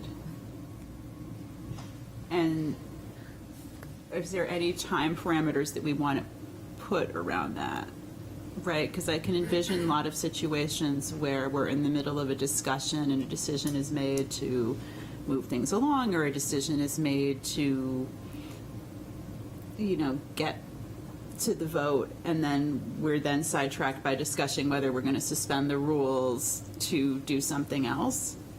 Like, you know what I mean? I'm just trying to envision when this is, like, I understand when the chair calls for a suspension of rules, we can move something around in the agenda. That kind of thing makes complete sense. But I'm just wondering whether this is a chaos agent rule. I mean, well, I think it applies right to Rule 24. That would require, you're suspending the rules to extend the meeting.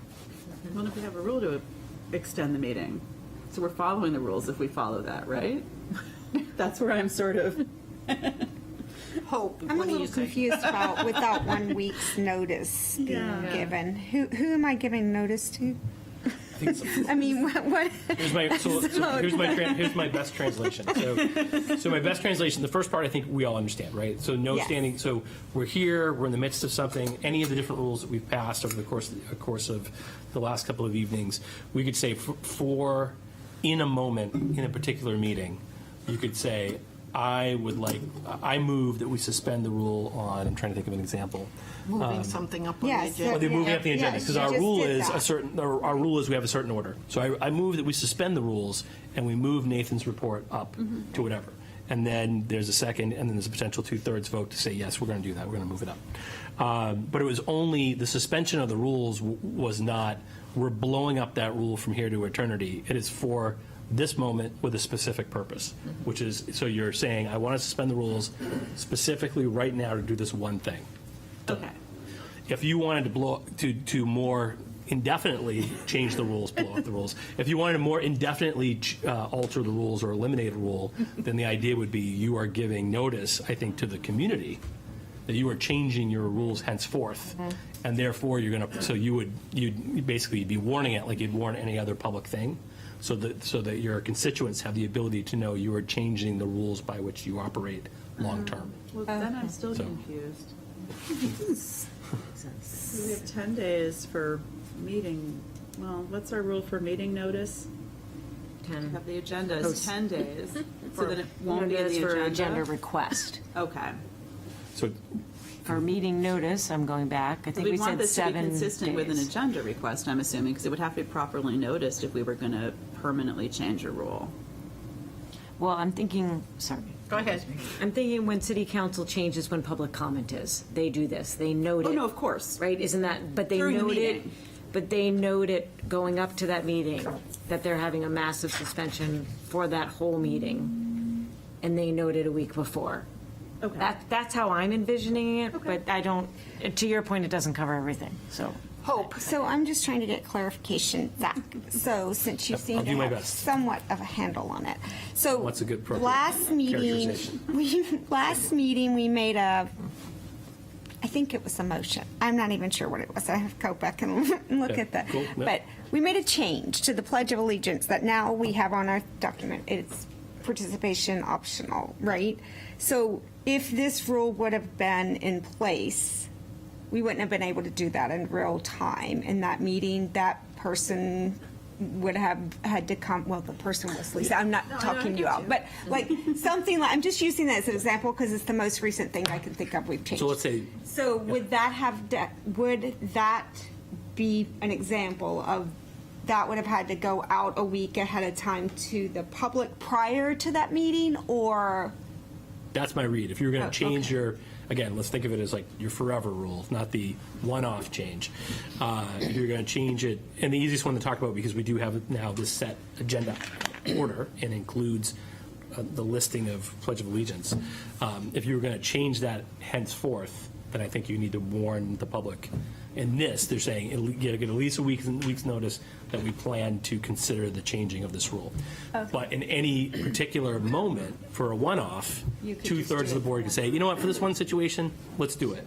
For this purpose, for this finite reason. Okay. So, That makes more sense, but can we make it just? Make more sense. Can you make it make more sense? Less lawyerly? Yeah, because it's not very clear. Let's have Pip and then Nathan. I think I just understood the answer to my first question. But before I get there, I think we should just split it into two sentences at least, because I think one of the reasons it's so hard to understand is because it's one very, very long sentence. So if we stop after for a specific purpose, period, and then say, no rule or order may be repealed or shall be repealed, repealed or amended. I think that's the way we Without can 1 week's notice. split it in half. But what I'm still trying to understand is, it says all of that, but then it says, or unless two-thirds of majority vote shall concur. So does that mean if two-thirds of the majority concur, then we don't have to have 1 week's notice? Yes. So it's a simple, Okay. Nathan, are you reading that as a simple Yeah. majority? Would we're- need a 1 week's notice for a simple majority, but if two-thirds wanted to change henceforth, then. You can do it without You could do warning. it without warning. So That's what that says. That's, Okay. thank you. Did you have Is your that what we hand up? want? I agree. Did you have your hand up? Yeah, but I'm so confused, I will Okay. sit Right, quietly so for a then moment. can I request that the language that Pip suggested, but that we also add the simple majority distinction in here, as well as, give me one moment to catch up with my brain, because there's been a lot said. Any rule or order to be repealed or amended without 1 week's notice. Oh, I wanted to ask, do we need to put in here that it's the rule or order be permanently repealed or amended? Because that's what we're saying, right? We're saying that it would be a permanent change? Or I guess it's not, nothing's really permanent, because it could be. Oh, there you go, we could always change it again in real time. It says on the short term, you're suspending it. And the Right. other option Right. that requires more Right, conditions is to repeal or amend it. right, but we probably should just make the distinction of the simple majority. Yeah. I Because think that so. was a Yeah. clear, Yeah. now, I don't know where to put that, because. I remember my question now. Okay. Oh, Lisa, yeah, you had your hand up too. So I think I agree with what everybody's been saying on this, and I think where I'm getting stuck is the 1 week's notice. I mean, I think our intention is if we're making an amendment to the rules, like anything else that is an action item, that it would be in the agenda. So I wonder if we want to explicitly say that, because the 1 week's notice to who still seems a little, if we want the public to know that this is something that we're considering changing that might impact how we're doing our business, I think that should be something that should be in the board packet. It's consistent with Rule 4. Okay. All reports, communications, that are included on the agenda shall be submitted by noon on the Tuesday prior. So We're not that's still. specifying that this goes in the agenda, or are we? Isn't that noted? I'm Okay. speaking out of turn, I'm so Okay. sorry, but I think that's what noted means. Okay. So if your question was, are we consistent with our rule? Yes. Reading Rule 4, we are, was my answer to Perfect. that. Thank you. Hope. Sorry, but No, my that's okay. question of 1 week's notice, again, notice to whom? Is that notice to the chair? Did you just ask? Yes. I'm sorry. I heard it's noted, but I didn't hear it's noted too. Sorry. My apologies. But we didn't clarify it. Oh, okay, so that's why I didn't understand. That's a really good question. Okay, Okay, so, Zach's going to try to write this down for us. but it would be noted to the chair, right? Wouldn't that make sense? I mean, we wouldn't give notice. If we were in a meeting and you wanted to bring up a repeal or an amendment, you would address the chair. So why wouldn't you do that in the same process for a 1 week's notice? It would still be addressing the chair with the notification, would it not? Should ask the English teacher. Danielle, Although the thereto, the therein, and the therefore are all grammatically correct, I'm wondering, to keep in line with all the rest of your rules, if we just simplify to shall consent to the suspension, Yes. given the motion on the table, what, like, just to simplify that language, I think might just ease this conversation a little. Thank you. It is correct, so I'm not judging anybody's. okay, say that again. Where would you make the change? Shall consent to the suspension. That's what the thereto is referring back to. To take thereto out and replace it. You want me? Yes, because what happens, this is what, when, Wait, we have I a just clean wasn't sure if one. I was yeah, get a clean allowed. one. Get a clean one. Am I allowed to do the yellow? Go for it. Yes. We suspended the rules to let you. Well, there, just once. Sorry. All good, all good. Danielle has good grammatical, she's like Pip. The two She's of them bringing together it could write into the modern day Constitution over language again. as well. How art thou?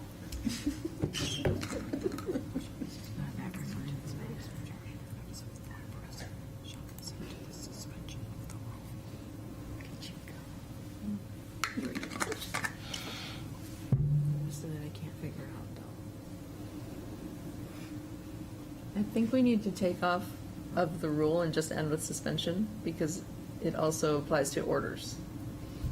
So take of the rule off.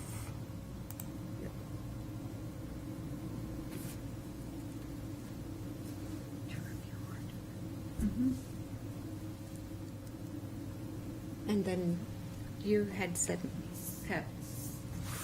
Did that get, did PEP's strike of nor shall any? Oh, here, it's coming right now. Yeah, we're taking our time. Okay. Lay it down. Let's see. No, I'm just asking if it got written down. We'll see. Turned into two sentences. Does anybody know if we're on a friendly amendment or are we on the original motion? See, this is what confuses friendly, Paulette so clearly. much. We'll clarify that as soon as, Nathan, do you have that? Can you read the record back? I think Zach's trying to put it in. The our- original motion was made by Margot and seconded by Pip. Oh, Okay. okay. So we haven't had anything since then. I haven't recorded anything yet because Okay. All right. Well, we've only now I- written Patty, I'm it coming down. up I over was making an amendment. Go ahead. But so was PEP, so I'm not to sure. reflect That's fine. Danielle's language here. One of you are going to have to own Danielle's. Yep, yep. 4.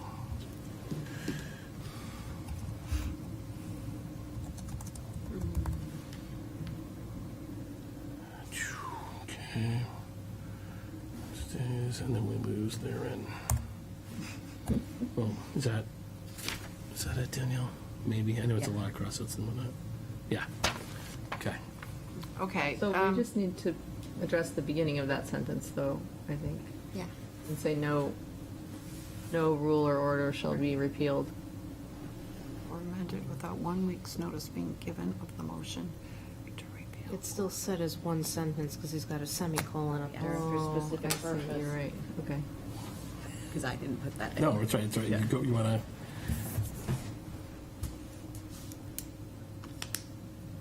Can you remove the semicolon? Yeah.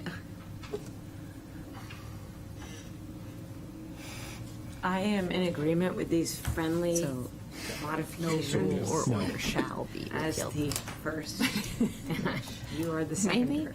maybe the easiest thing to do is for you to amend so- your motion to include all of this. Oh, that's a great idea. And then I can just order agree. shall be repealed or amended. Isn't that without simplified? one- Friendly too. I'll be friendly if you do that. Thank you, Ann. It's really clunky. Okay, has everybody had a chance to After look order at this? shall. Although it looks like they're still working After, on it. after, where are you there? After order, shall. Yes? Yep, So- and then do you have the no, so no rule or order shall be. Okay, wait. No rule or order. Okay. Yep. That's what we're working on. Yes, Hope. So before Margot and Pip start their amending stuff or friendly stuff, we still have not addressed the two questions on the table about 1 week's notice to whom. We'll give 1 week's So notice. my assumption, anytime we're talking about notice, my assumption is always the public. 1 week's notice Right. to the public. Does it make you feel better to put to Yes, the it public does. in there? It does. Okay, let's put it in there for now, and if we vote to take it out, we'll take it out. Okay, anything else? So could we just make me feel wonderful about process Yes. being clean and keeping my executive assistant a happy person? We haven't actually, there's no moved or seconded motion at all. There's just been discussion. So I would suggest, not propose, that somebody move to accept this amended version of Rule 25. We get a second. We see if there's any additional discussion, and then at that point, vote if people wanted to vote. Okay, do we, Could Margot also amend her original motion to include this and simplify it that way? Margot made the Trying to think original back, motion. as we go back down through the, yes, yeah. If Margot accepts this as an amendment, and you agree to it as the seconder, then this is the new motion on the table. Is that okay, Margot? Yeah, I'm more worried about Paulette. I'm fine with that if that's. Could we read the new rule? Yeah, so I would like to amend, oh, Daniel, I'm sorry. Just No, one go more ahead, thing, go ahead. I'm wondering if the being given of the motion to repeal and amend, honestly, that could all be deleted. That's redundant. Where am I going, Danielle? So where it starts under the fourth paragraph, Yeah. fourth pink paragraph, no rule or order shall be repealed or amended without 1 week's notice to the public, or unless a 2/3 majority of the board shall concur. Point. Yep. This goes here. Nicely done. And we still, you're we're hired. still missing the word no. No, it's, It's in there as a double crossover double. bubble. No Okay. will appear. So Cross out that we second got one. into double editing, and that gets confusing. So I can do the cleanup. Here's what I don't want to lose whatever the original intent was until it's voted on. Yep. So so I would like to amend my motion Can you read the whole thing? to the motion of Rule 25, which should read, as we see on the screen, no standing rule or order of the board shall be suspended unless a 2/3 majority of the members of the board present shall consent to the suspension for a specific purpose. No rule or order shall be repealed or amended without 1 week's notice to the public, or unless a 2/3 majority of the board shall occur. Concur. agree. Yeah. And if Okay, Pip- does the seconder agree with the Yes. change? Good. Is there any more discussion? All in favor? Aye. Thank you, that was a tough one. Yeah. So Makes a lot more sense. wordsmithy. Okay, you've got it all right. I got it. Yep. Number 26, parliamentary authority, except when specifically controlled by charter, statute, ordinance, or school board policy, proceedings of the board shall be conducted at the direction of the board chair consistent with Robert's Rules of Order. Should a member disagree with the board chair's interpretation or application rule, the member may offer a motion to overrule the chair's ruling. The subsequent decision of the board shall be final. Do we have a motion to approve number 26? So moved. Hope, second. Lisa? Sure. And did you have a comment? I do. I'm not going to call this a friendly amendment yet, but just put it out for conversation. But it has been my observation since we have started talking about Robert's rules that it has not had the intended effect in terms of creating order to our meetings. And I think we've put a lot of thought into we put a lot of thought into which pieces of Robert's rules serve us well in terms of delineating how we'll make motions, how we'll make amendments, and those kinds of things.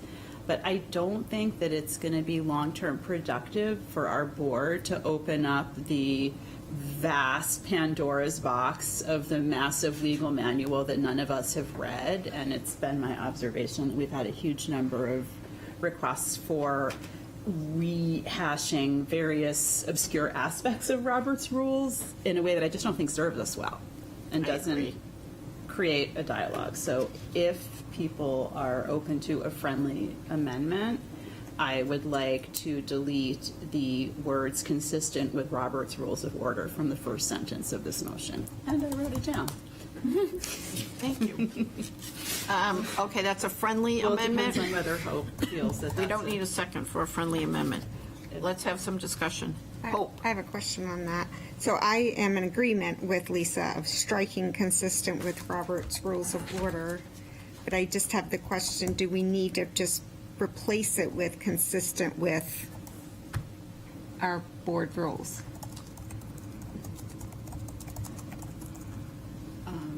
Or can we just, It already says school board policy. but policy is different than our rules? These are like Policy bylaws. / rules. Proceedings of the board shall be conducted at the direction of the board chair, period. But it doesn't say, I mean, we're not calling these bylaws, we're calling them something that the city calls them. What are they called? Rules or something like that? Rules and orders. Rules of orders, yes. instead of Zach, what do you want to bylaws. say? So I was going to say, before Lisa proposed, I had a similar, I would say conceptually, kind of spiritually in alignment with the concern.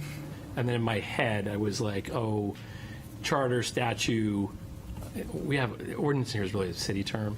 So whether it was orders, rules, school board rules, because the rules previously, and maybe this isn't strong enough, because I definitely hear the concern and worry about the same thing.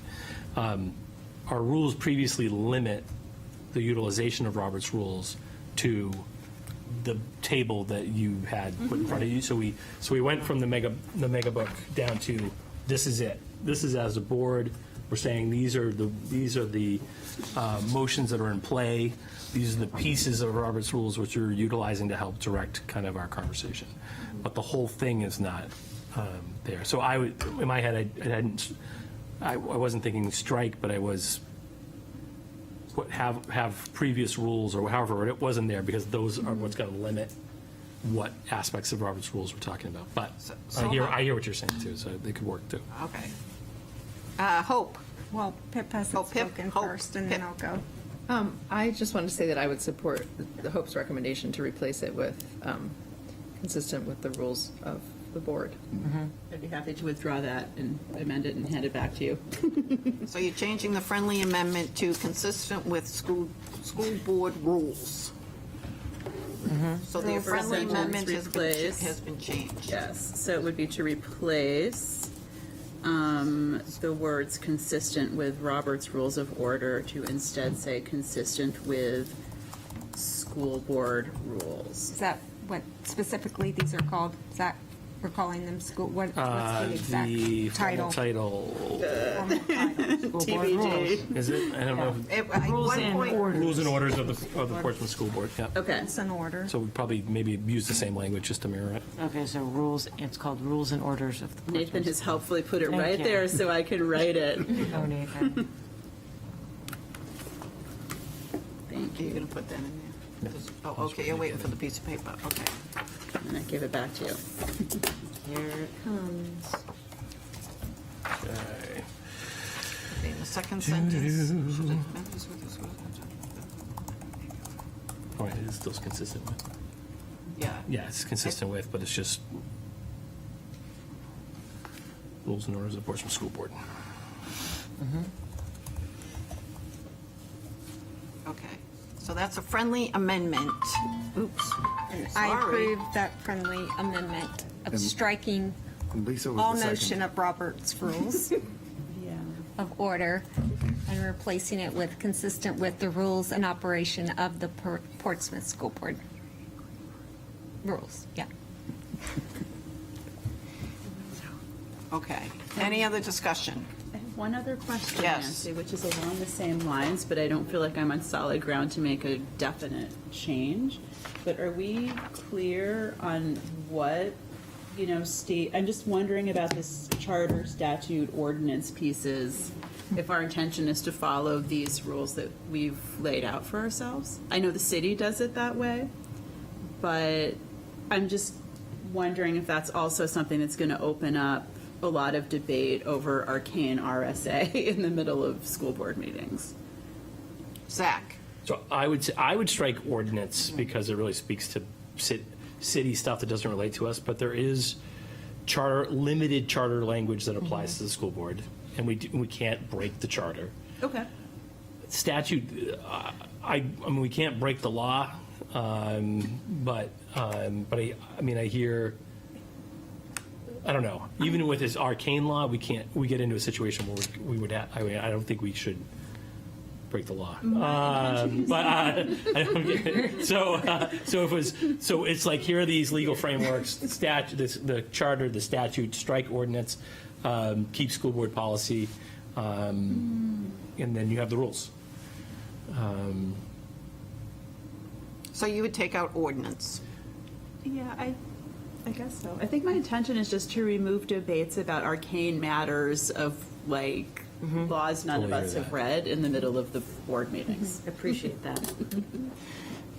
So what would you? Just how- strike. We're just talking about striking ordinance? Is that the intention? Oh, okay, Yeah, because there's still That a law if- we have to follow. Yeah. right. So is that an additional friendly amendment, or do you accept, who made the last friendly amendment? Lisa did. Lisa. Okay, so Lisa, do you want to add that to your friendly amendment? Sure, you've got the paper, just Okay. put and strike ordinance. Okay, if I Hope would agree agrees. to that if I need to, And Hope but I don't will know. agree to it. Okay. She has to. Okay. Okay, now, I just have a question on the second sentence. Is it a two-thirds vote of the board to overrule the chair, or is it a majority of the board to overrule the chair? That's a great question. It's in, I'm trying to find it in there. We don't have it on there, actually. We I just think it noticed is that. a supermajority, but we would want to specify that. I don't see it on here. Yeah, there. Is it in another rule? It should be in Rule 9. It's missing from, Is it in? Is it in Rule 9? Do you want me to well, look? it's supposed to be in the table, but it's not, Not in the table. Oh. so we need to add it, I believe. I think a supermajority would be appropriate. I, Well, can we just add it here then, or? Do we know if we have it somewhere else I'm that it looking will be now. in? I don't see it anywhere else. Yeah, I don't see it in number, Well, what was it last time you 8. were? It's not in Rule number 8. Last time the vote was put forth, do we have that in the minutes? You weren't, The last time somebody tried to overrule the chair, Yes. we did vote, and I don't remember. Does anybody remember? Well, it was overwhelmingly no, It- so it I don't didn't- think we didn't come got to a close to- question. Oh. come close to. All right, I believe it's Nathan, do you have an definitely more opinion than a about majority. So I I'm think- sorry, Pip, what were you I do saying? think it's not just a majority. I think it is supposed to be. Yeah. Supermajority? Supermajority. No, it's a majority, according to this cheat sheet that I've got. To overrule the chair's ruling, votes needed majority. That's it. But we can Where make is that it a from? supermajority. Could This make it- is the board effect From Robert's rules. from Robert's Which rules. is why it's That gone. one we just struck. But you're right, and is that you could decide. You can decide whether we want majority or Robert's rules is a two-thirds. template upon which you can Yeah, it's only a template, it's not law, Yep. so. Yep. What do people think? Lisa? I would amend that to add supermajority if people are agreeable to that. So Does that everybody it would- agree to that? I'm Okay, going to so add that to the scratch paper over there. the friendly amendment is getting, Call that, or should we make it a separate amendment? why don't we just keep adding it so that, Okay. By supermajority vote There you after go, coming ruling. back to you. Sure. Nathan, do I need to prove that? No, I do, right? Okay. As long as we're still adding it to that same. Okay, yes. as long as we're still in that process, okay. what do you? So it's just a procedural thing. I think the friendly amendment process can be confused, can get us into confusing again. Yeah, So I I agree. think I would I suggest. pushed us down that line too far already. I would suggest that, most of the time, it's okay to just be like, I amend, I'm not your friend, but like, we're friendly, we're working together, it's okay. It's not bad to just amend something, and sometimes it's cleaner and clearer, and you don't have this like thread on a sweater you have to keep trying to follow back to where it went to. So, On that note. okay. Okay, but I think you're Bam. right. Well, for the purpose of Okay. this Well, for the discussion, we're going to purpose of say. this we keep discussion, changing I the friendly- approve Or adding to the friendly. The friendly which was- amendment of adding to overrule the chair's ruling by supermajority vote. Okay. Is there anything else? All those in favor? Any opposed? Okay, 26 is done. Okay, 27, public rights to know guaranteed.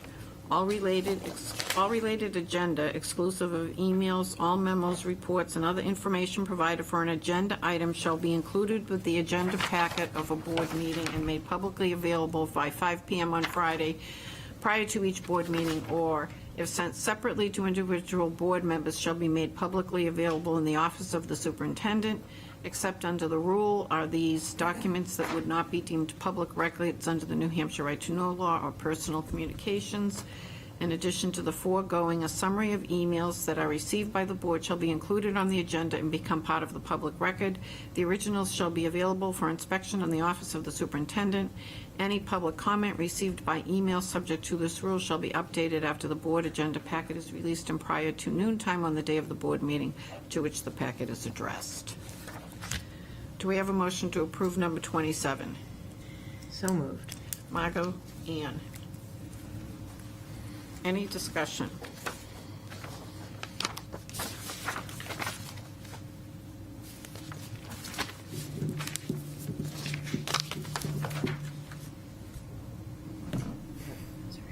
Pip?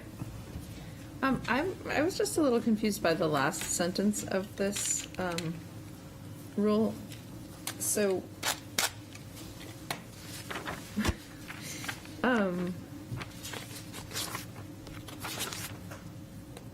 so I guess it's, any email is subject to this rule, right? And then I guess I don't understand what it means by it will be updated after the board agenda packet is released. Where will it be updated and how?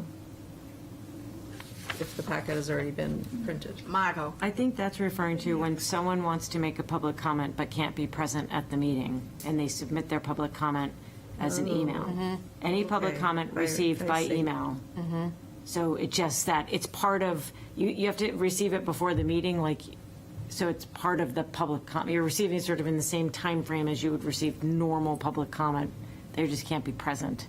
Okay, So if but they then wanted what- to be considered as part of the public comment of that meeting, it has to be made available to board members prior to attending the meeting, so that, I see. that's my understanding of the law. I think we've Okay. only used it once in So our that's- time. So it will be updated. But that's what updated means, is shared with the board? Right. Okay. Because you don't have to submit it, you don't have to tell your public comment 72 hours in advance. Right. Okay. Lisa?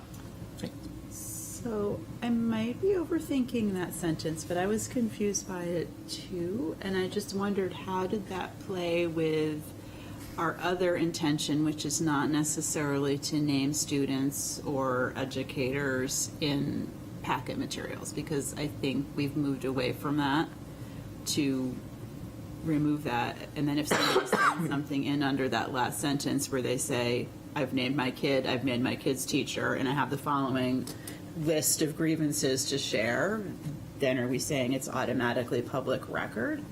Because I don't think that's our intention. No.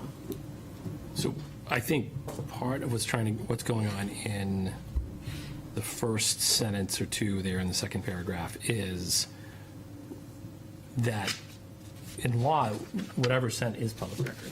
So we have to retain it. So the email's sent, and in the email, someone says something about another child in the district, or says something about an employee by name, or an employee's family, or something along those lines. That email is still ultimately a public record, and we would retain it. It would still be available through the superintendent's office. But we would not.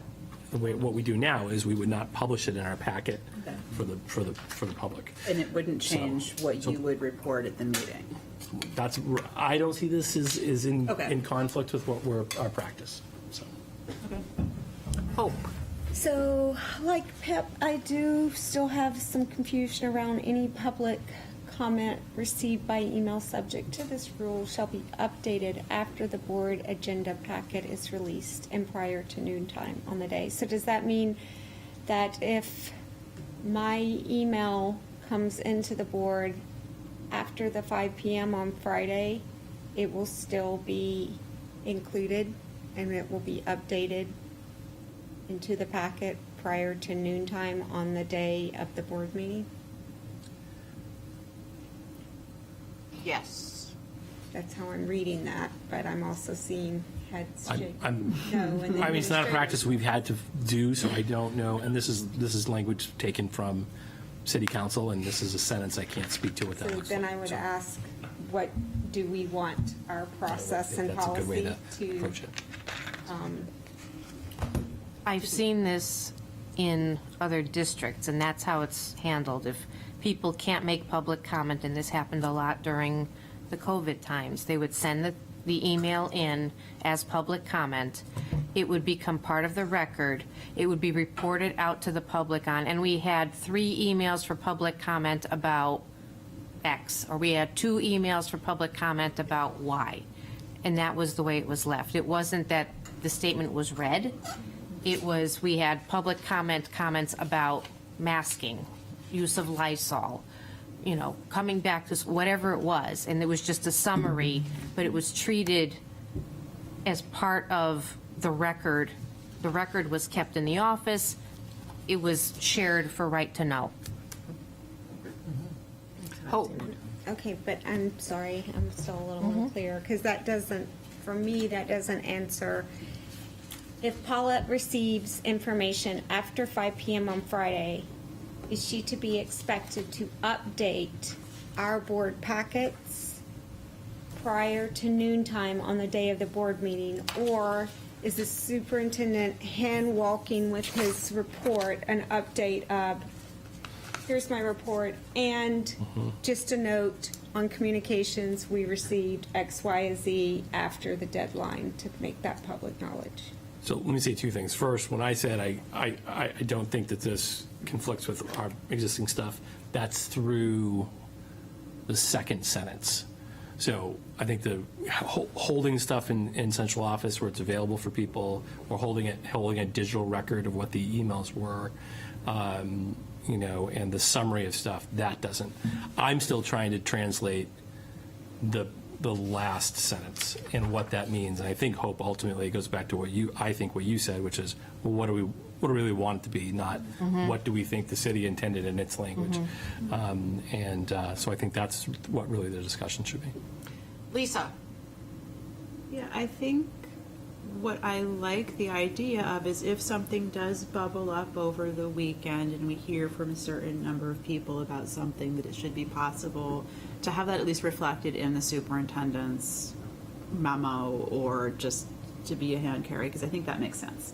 You know, we've had situations where like there's a bus that's, you know, somehow an issue and a bunch of people write in. We don't need to make a big thing of sharing all the emails, but to just say we're acknowledging that we heard from people, because I think that's important to people who take the time to write in. And it also opens up the potential for the board members to be aware that we've actually heard from a significant number of people on a certain issue, if that's the case. Hope. So the one thing I would just, I echo that I do think there needs to be some acknowledgement and transparency of this information was provided for right to know. Besides it just being in the packet. I don't feel that it needs to necessarily be updated within our packet. I think our verbal report from the superintendent is good, but I think somehow, I don't know if we can communicate this. People need to understand that unlike the record that would be showed at 5 p.m., I'm not looking to Zach. To me, that's not public comment anymore. It's public comment in that this issue is raised just like anything else that he might bring up in his superintendent report. But I am not expecting him to read in the same way that someone would speak in public comment if they were in presence or on Zoom. So I just want to make that clear. To me, it's different after the 5 p.m. That if it rolls into the superintendent report, it's literally kind of a consensus of feedback versus there's public record of comment. So Lisa. It sounds like what we're landing on is something, I think maybe we're stuck by calling it public comment, because that's not how our email form on our website is set up. Right, It's simply it's an not email public. to contact the board. So, I mean, I think if we say something like any, you know, email received from the public after the board agenda packet is released may be summarized as part of the, you know, maybe summarized during the public meeting or something like that. Maybe noted by the Or, secretary. I don't even want to specify that, because what if they change the format of how Zach updates that later? I don't want it to Well, then that's be why I s- referring back, yeah. Right. Does that make sense? I mean, I'm not sure if that's what we're saying, but is I that? think if we say may be noted, May. that leaves the room for the superintendent to determine, hey, I got a flurry of these, or I got Can be one wait of till the next these, and, packet. yeah, it can wait till next packet. It Right. leaves room for discretion of the superintendent to take up the matter. Now, you suggest Lisa make an amendment to the motion, not a friendly amendment, but she's Just making make an an amendment. amendment. to Get the a second. motion, Which Yeah. requires a second, and then you vote on the amendment, and then you vote on the original motion, Bingo. correct? We Okay, have to wait for the amendment, though, let's not Right. rush. right. Thank you for saying that. Yep. That's where we go. You and I. We get excited. Yeah.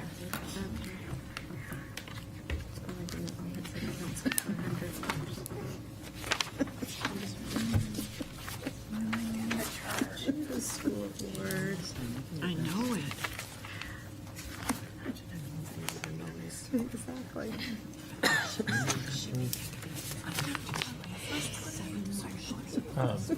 She didn't get seconded. So,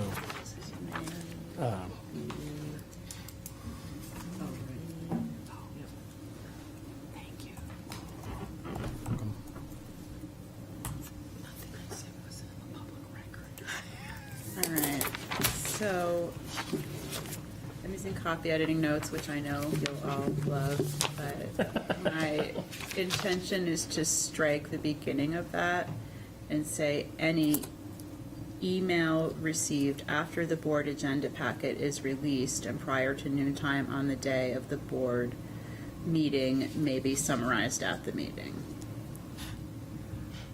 I mean, Yes, does that Margot. seem, I'm open to Yeah. like, Could we just take out the and prior to noon time on the day of? I think any email received after the packet is released. yeah, that's fine.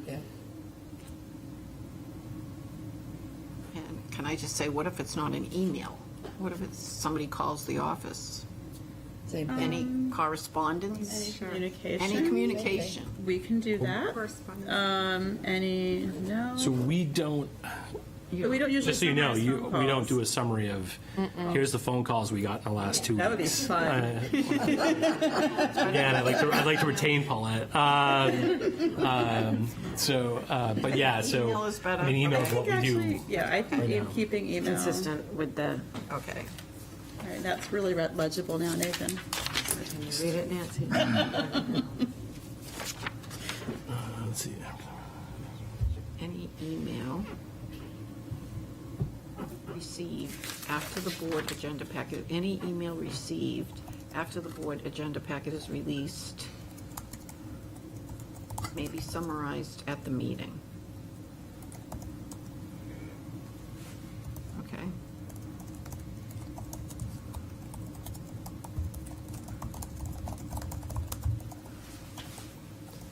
I guess she has any email to the school board, Okay, any email. to the school Okay. board. That'd be good. Right? Yes, no, As that's right. opposed to any Whatever email. goes- Any email that goes into the office that day? Sure. Okay. Okay, does everyone agree with, It's not right yet. It should say, oh, Okay, drop subject to the rule, or, any email to the school board yep. received, then strike everything up to after. Okay, any email to the school board subject to received this rule shall be updated, strike that.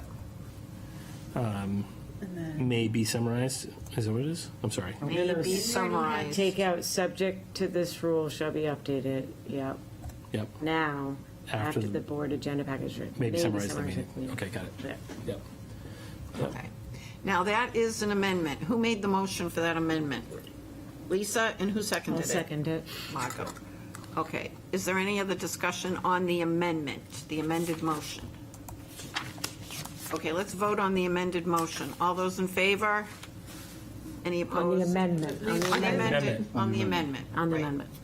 Okay. Because we vote first on the language change, and then we go back to vote on the original On the whole motion. thing. Exactly. Yes. Okay, now we're going back to the original motion. Is there any discussion on the original motion? All those in favor? Any opposed?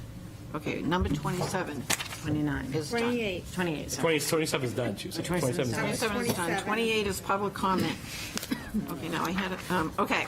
Should I read the whole thing, or do you think, No, I think we have it. It's on the screen. everybody want to take a minute just to go over it?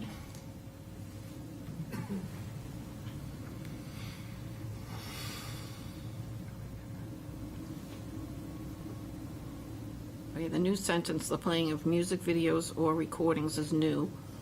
As some people know, we had a man that was bringing puppets and, That's still in play, as far as I know. Yeah. Puppets are still in play. okay.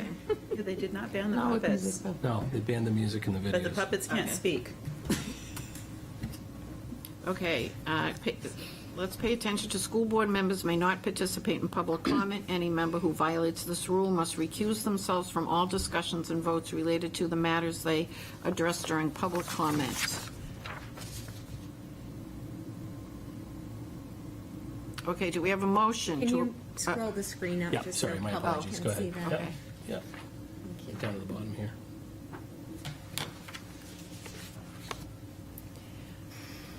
Do we have a motion to approve number 28? Ann, second? Pip? Okay, do we have discussion? Hope?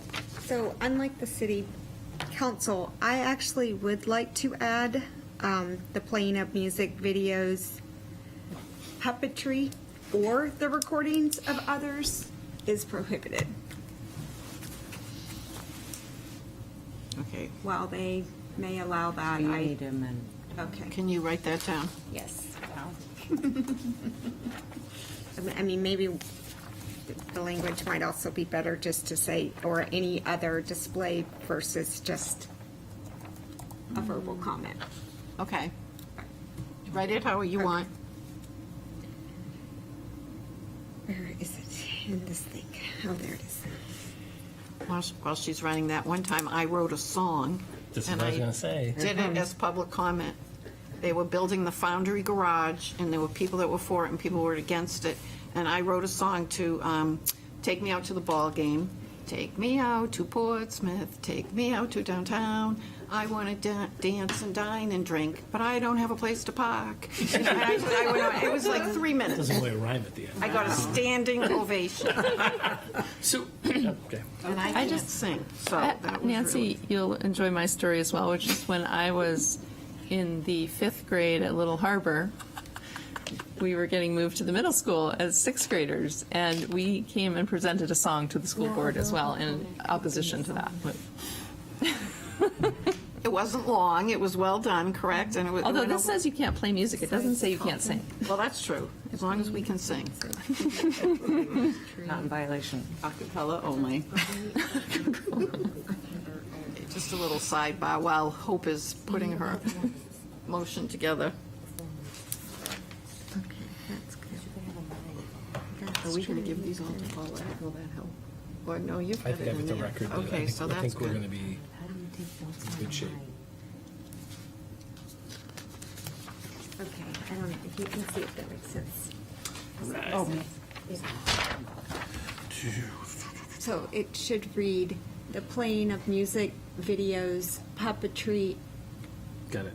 any other performing, Okay. or the recordings of Okay. others and prohibited, is prohibited. Puppetry is not a word I've used a lot. I want to make sure I'm spelling it right. Any Puppetry. other form of performance, Okay, and now go, okay. Any other form of performance? Okay, recording of others. so that Okay. would include singing, sorry Nancy. No, that's fine. That's fine. Lisa? I hate to leave the puppet question, but I also wondered about the following sentence, because in our city, we are very careful to prioritize resident comment, but our district includes many people who are not residents of Portsmouth, and I would like to think that they would have equal standing if they have a stake in the district. So I wonder about whether we could consider removing. I just want to know what people think before I think that's a waste the really time valid writing point. it. I agree with you because it takes out all. I don't want to tell doesn't people in Greenland or include Rye or Greenland, Newington or Rye. Newcastle that they're not invited. But could we specify those? Because I do think that we should prioritize people who have some Students. stake That's or fair. involvement with our district over people So coming from. specify the some other- residents of the communities that send students to our That's our Portsmouth School District. residents of, yeah. that's what Served we're- by that's what we're getting Portsmouth to. School District? Did you just say that? But you can't eliminate anybody from speaking. No, it's Okay. about the order of Prioritizing. priority. Oh, that okay. we're talking I about. understand what you're saying, okay. Because the way it's written right now, it was probably would never happen, but I just don't like the messaging of saying that we're gonna kick to the end of the line. I'm jumping process, but is SAU 52 or School Administrative Union 52, which would be inclusive of all those communities? Is that acceptable? Yes. Right. Okay. Yes.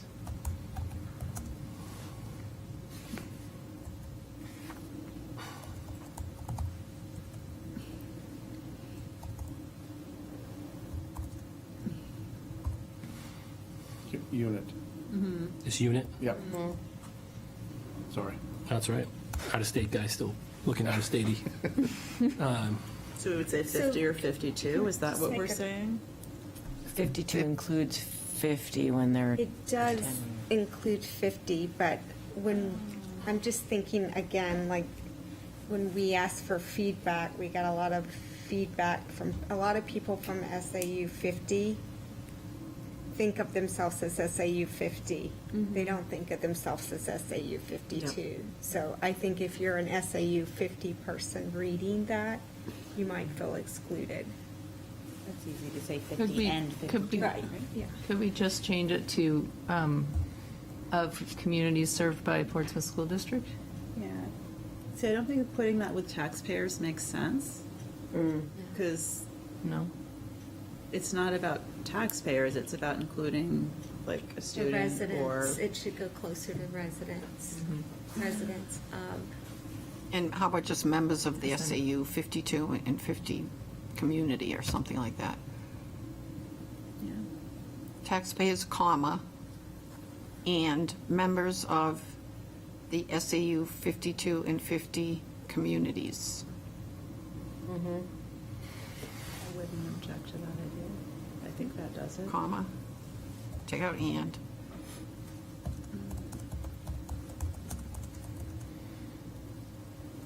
Or we're going to say SAU 52 and 50 communities, or no? Say SAU, I don't know if you have to Or do you want spell to it say out. of I think it's up to I you. think the, of the communities served by, or you want to do? Oh, and members of the communities served by the Portsmouth School District. Yeah, That would be Okay. simplest. Okay. Yeah. me too. I like that better. Communities served by, So Portsmouth is that the School amendment that you're making, Nancy? well, we have two amendments. The one that Oh, wait, we have to, yeah. Hope first made. And I never actually wrote anything down. I just started asking the Well, I question, so can Nancy I can just make add it. that to my amendment if you? Yes, why don't you do that? So you're making two, Well, two, I don't, yeah, can she do that? She can Yes, add I two can do that. amendments, I mean, two Well, we amendments in haven't had one. a second on an amendment yet. There's nothing on the table. So we, Just a lot on the screen. Zero on the table. just a lot, it's down there. I shouldn't have All written right. anything yet. But All right, let's do one at a time. Hope, Thank oh, wait a you, minute, Karen. first Pip, go ahead, Pip. Well, no, I actually, my comment, that if we're doing one at a time, then I'm not gonna comment. Okay. That's what my comment was related to. Okay, let's do one at a time. Hope, can you make an amendment yes, so I'd to, like to make an amendment of adding the language, the playing of music, videos, puppetry, any form of performance, or the recording of others is prohibited, as well as residents, business owners, taxpayers, and members of communities served by the Portsmouth School Department. shall be giving speaking Shall be priority, giving, blah, blah, blah. Okay. Do we have a second to Hope's amendment? Lisa. Okay, any more comment? Yes, Pip? Sorry, Hope, but I would like to object to the, any other form of performance. Because I think that we may want to keep ourselves open to students who might want to share something with us in the form of a poem or a song or something like that. And I would like to encourage that sort of creativity instead of discourage it. Okay, I agree with that. But I'm okay with the puppetry. Okay, I'm good with that. Okay, so we'll take out any other form of performance. That's a friendly amendment. That I took as a friendly. A Are friendly you amendment. agreeable to that adjustment? I'm everybody's friend. Perfect, there we go. Okay, any other discussion? Okay, can we vote on Hope's amended motion? Am I saying that right? Hope's amendment? Amendment. Amendment. Okay, all those in favor? Any opposed? Okay, now we go back to the original motion, which is Rule 28, With the amendment. with the amended. amendments. As amended. As amended. Any more discussion? All those in favor? Any opposed? Okay, great, 28 passes. Okay, we're on to 29, which was mislabeled originally, correct? Yes. 228, I think. Public hearings, all right, I prefer not to read it, because I'm, Yep. now, public hearings we do with our budget. Yes.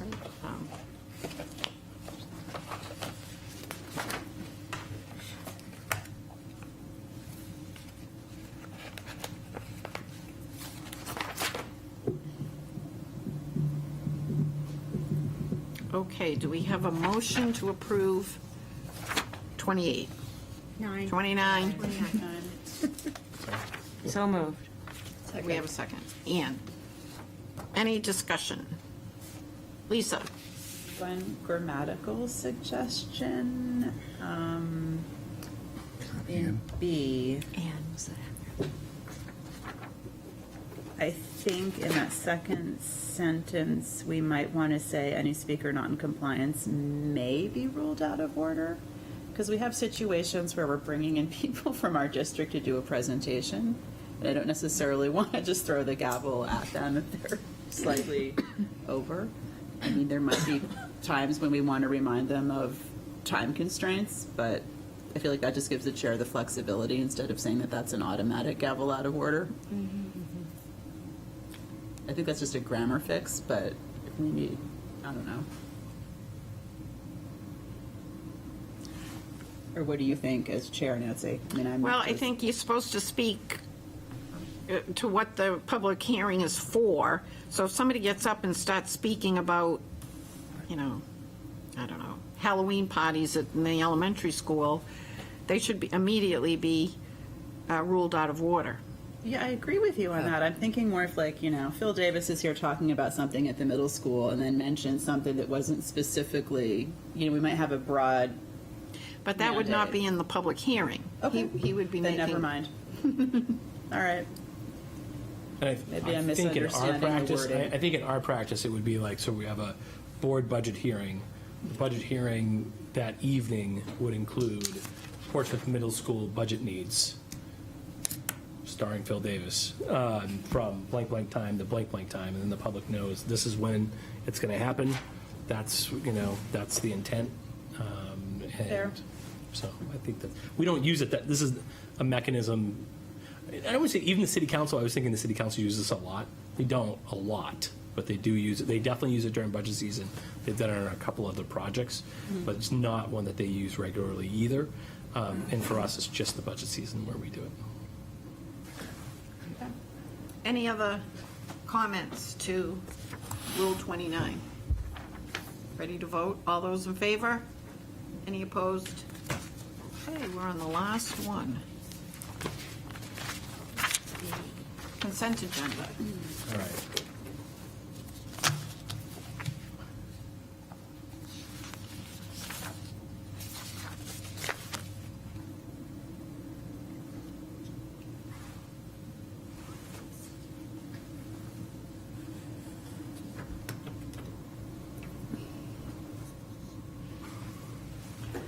Do we have a motion to approve number 30? No.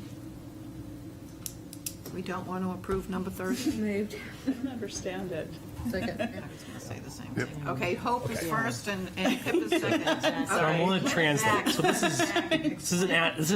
this is part of the city council stuff. This is this is a tool that's utilized in a lot of places. But I will acknowledge in my previous setting, this was an aspirational goal that didn't always get accomplished. So the idea behind consent agenda is it is something that is designed to save you whenever you can gobble up time on something that's just like procedural, like you really don't have to talk about it. You just need to go through the motions on it. And so for us, the things that come to mind are the way in which we do like confirmation of hirings, acceptance of resignations, acceptance of gifts of donation. Those are the things I feel like we could do. In some other places, it is very common. This wouldn't be where we're at based on practice, but I'd say minutes, acceptance of minutes are very often within consent agendas. In some nearby districts, first and even second readings of policy sometimes are in consent agendas.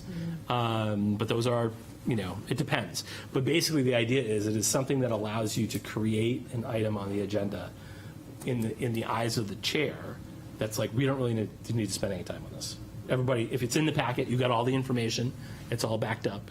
So like confirmation, if we're going to confirm, 5 staff hires, teacher hires, we don't spend a lot of time in public session having that dialogue. And so very often we just go through, we get to the agenda item, we announce the agenda item, we move, we second, we vote. What you'd be able to do in consent agenda is potentially bundle some items that all are like that, and then you would just vote on the consent agenda. And it's set up so that if any, depending on how you set it up, if any member's like, I don't know that I'm comfortable with, you get on the night of the board meeting, I don't know that I'm comfortable with the approval of personnel on this particular night being a consent agenda item, I'd like to pull it out. It automatically comes out to be a separate item of discussion. But it gives the board chair the opportunity to bundle things that don't require time but do require you to go through it. Because you might be able to gobble back a half hour just by not doing that. But it is specifically designed to not allow a despotic board chair to just say this is all consent agenda and you can't vote on it. A member can always be like, I think we should really pull the minutes out, for example. A lot of places will do minutes as part of consent agenda, but it's like, I think we really need to pull that out because there's a couple things I think we need to talk about. But anyways, this is this tool, and there are some places that use it very well to save themselves a whole lot of time. But there's also a lot of places that are confused by it, like, what the heck is this? So. Okay, that is helpful. Now I have two more questions. So the first one is back in Rule 7 where we list our steps in the agenda. This is not one of them. So is that something where we would have to have a motion to amend Rule 7? And then separately, if I'm understanding you correctly, it could be something like we might have like a paraeducator contract to approve and 3 new teacher hires and extra early release day, and you would say these are all under the consent agenda.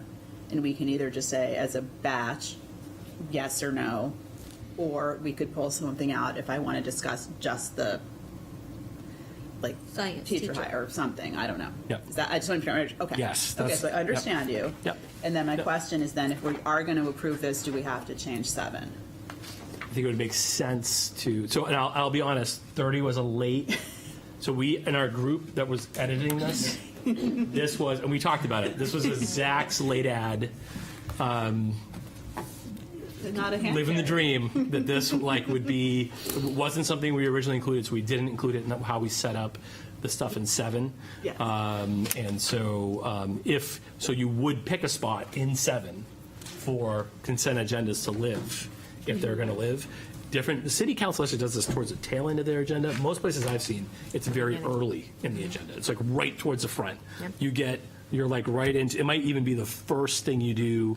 You do the pledge, you do the roll call, and then right where we would do minutes, there's consent agenda. Minutes may or may not, depending on us, live there, but we would have a set of things, because then you also know early in the night, if you've got 4 items in the consent agenda and you think you can just vote them all at once, we got to yank one out. It's good to know that right at the beginning.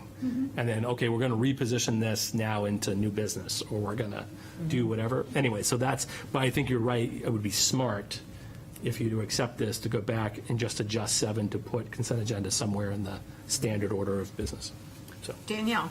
I don't mean to be that guy, but then do you have to give your 10-day note or 1-week notice to change a rule? Did you guys just approve a rule that says you need a week to change a rule permanently? Unless we have a 2/3. Unless we have 2/3. Oh, okay. Here, which is This would have to be unanimous. 5 people, 3 people. I guess, oh, go ahead. No, Pip had her hand Oh, Pip, first, and then I can Hope. go. Or if you have something, Nancy, yeah, I can go after you.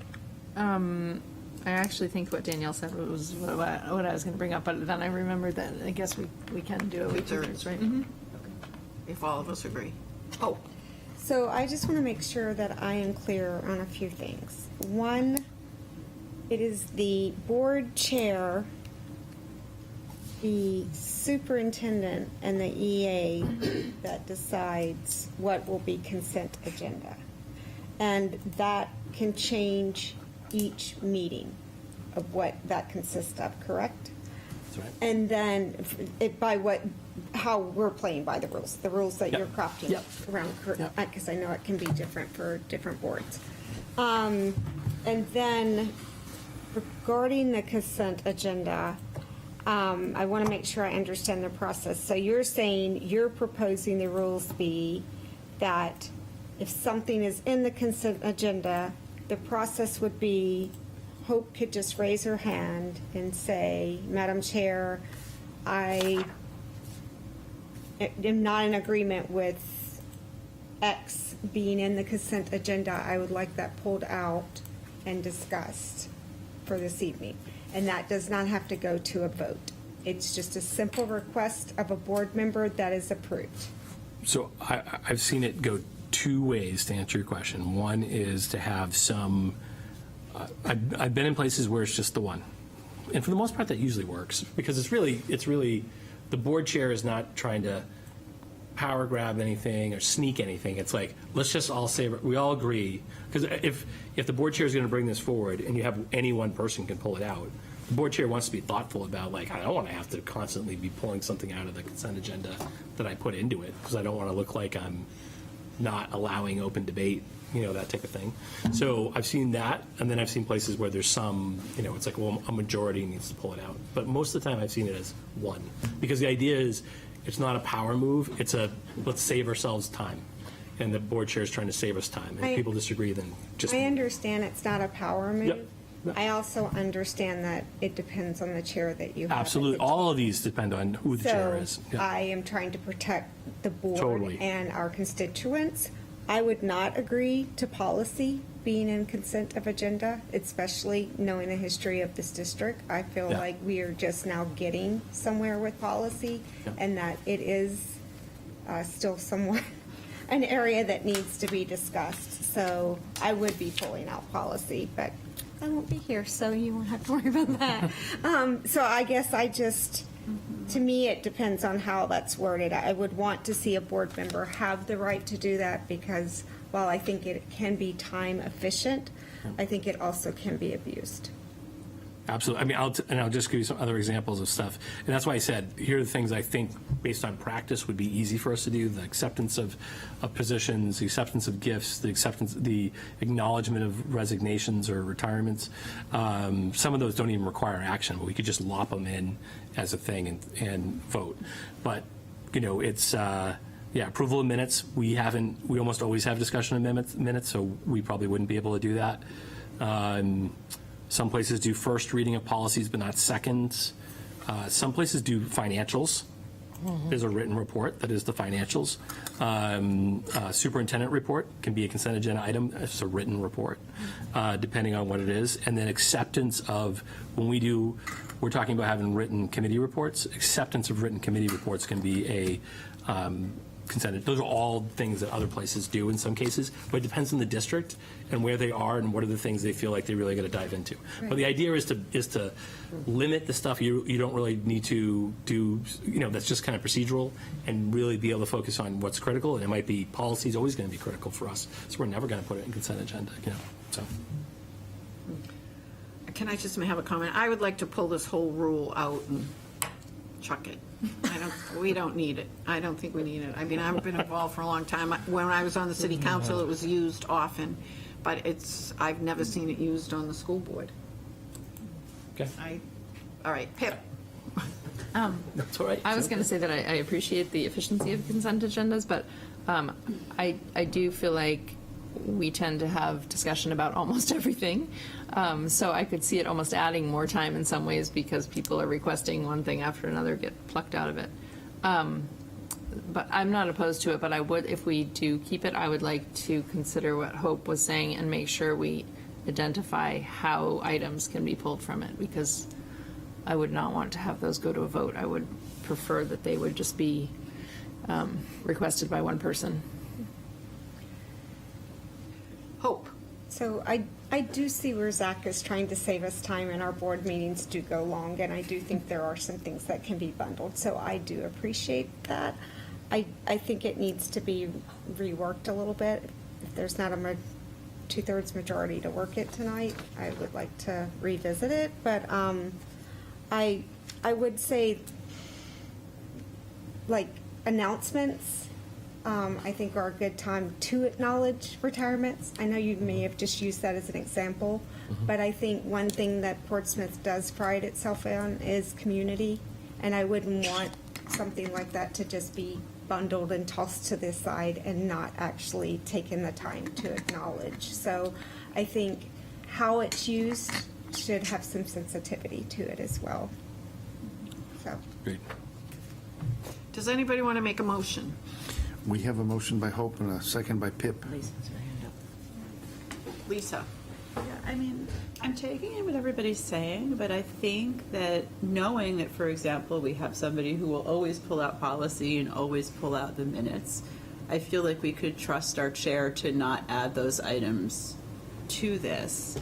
And I do think, I look at it sort of like as the opt-in versus opt-out type of mechanism, where it would put a little bit of a spotlight on individual board members to be, I'm going to go on the record and now require us to spend 30 minutes reading through like the entire list of whatever it is that we're going to do. Like, I think it might just give people a little pause sometimes to be more thoughtful about which things we need to discuss in great detail. Like, I don't see it as stopping discussion. And, you know, you're not going to put policy in there. But We might strive someday to get the minutes in there, but we're not there right now.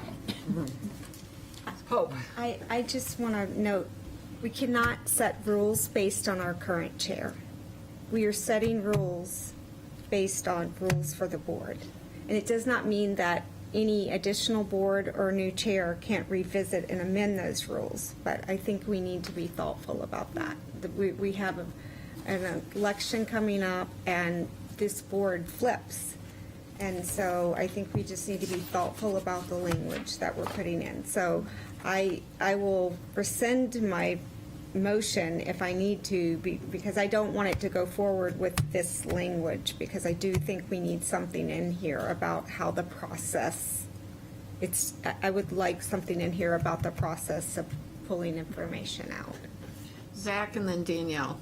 I would just say this is, as long as it's one person, which is the most common approach, this is toothless.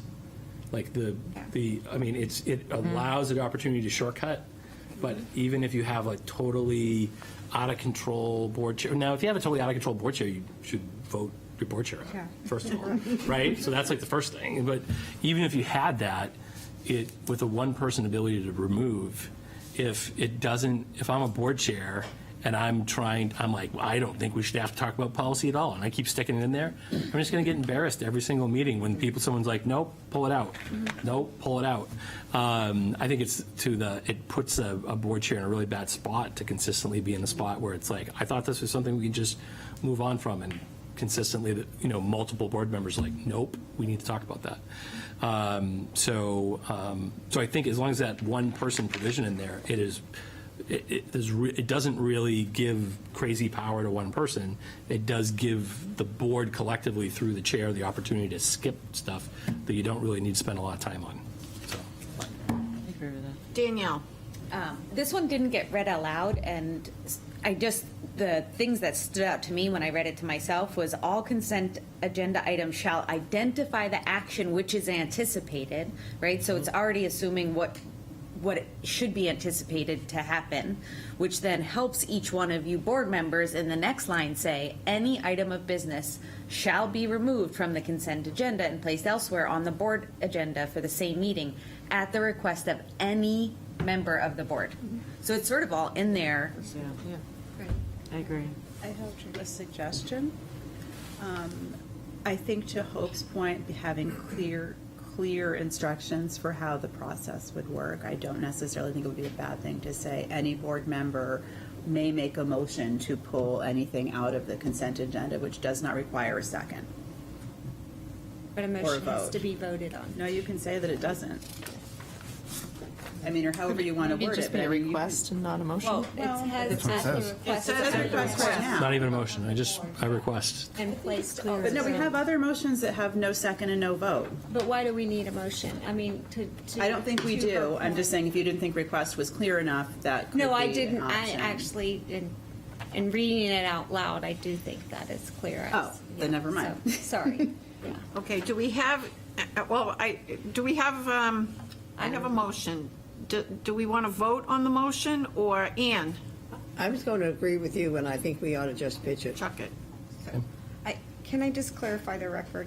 So, for Lisa's sake, what I just wanted you to understand, this was city council's language, as everything is. So I was just trying to clarify if that's what we were using, and then Zach said there's different ways to do it. So I was just trying to understand what we are agreeing on to do it. So if this is what we're agreeing on, where it's any member of the board, and that's only needs one, then I'm okay with that. Pip. I just wanted to add that we do sometimes handle things this way, even without this rule, where we say, look, can we vote on these as a batch? And we do that. So that does move things along pretty quickly. So I guess I'm on the fence, and it feels like, I mean, we are missing 3 people tonight, so it may be something that we still need to talk about before people feel comfortable with it. Well, since no one's made an amendment, I'll make an amendment that we eliminate Rule 30. Do I have a second? Any discussion? All in favor? All opposed? Motion does not pass. Wait, I'm sorry, you're making an amendment that we eliminate it? Yes. But that wasn't the amendment on the motion on the table was to vote for it or not for it? All right, but I made an amendment to eliminate it, which, if it passed, would have ended the conversation. So now we go back to the original motion. Okay? Does anybody want to make changes to the original motion? Or do you want to vote on it as is? That's what the motion Oh, that's what, Can I just make a motion to put a pin in it yep. and have discussion for the next meeting when the full board is present? Do we have a second on that amendment? Or is that a disaster? That could be a disaster. Just tabling it. Table the motion. Table the motion. Just takes the majority. Okay, No, okay, so we won't table the motion. okay. Um, Do you want to, do people want to make edits to this? So Yes.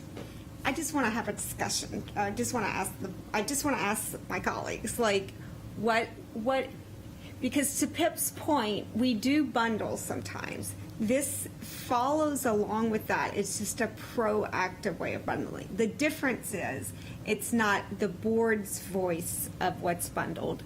It's the board chair, superintendent, and the executive assistant just bundling up front, and then the board has the right to pull something out. So where's the hesitation or discomfort, I guess, is what I would like to understand from my colleagues. Danielle? I know I'm not really in the full discussion, but just to clarify, the consent agenda is set and put, once you guys change the order, but that is all put in the packet ahead of time, so all board members will know well in advance what's in there to be able to consider, wait a second, I don't think I'm comfortable. And then if it is at the top of the agenda for the night, it leaves time for it to all be discussed later on. Margot and then, correct? oh, thank you, Danielle. Margot and Sarah. So that's correct, and it would include the actual motion. So it would be like, here's all the material for the teachers that we're potentially going to approve for hire. Motion to approve teachers as presented. Here is, I'm trying to think of anything else we could. On the opposite side. Donation, gift donations, I would say. Motion to approve gift from the Kiwanis for $500 for the whatever.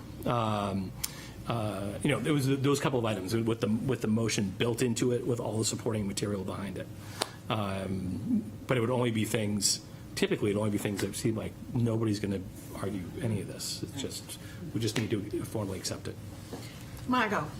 As Nathan helped me read clearly, the first sentence also says, meeting that may include, so we're not even saying that it's going to be on every agenda. It's up to the chair and the super and the EA to determine if that agenda needs a consent agenda. So I feel as though, to the points raised, we've sort of done a version of this when it's deemed necessary by bundling, by putting actions in. I feel like I agree with what Lisa says. This frames what we're actually going to get into deep conversation on and what really isn't worthy of anything more than a just move it along.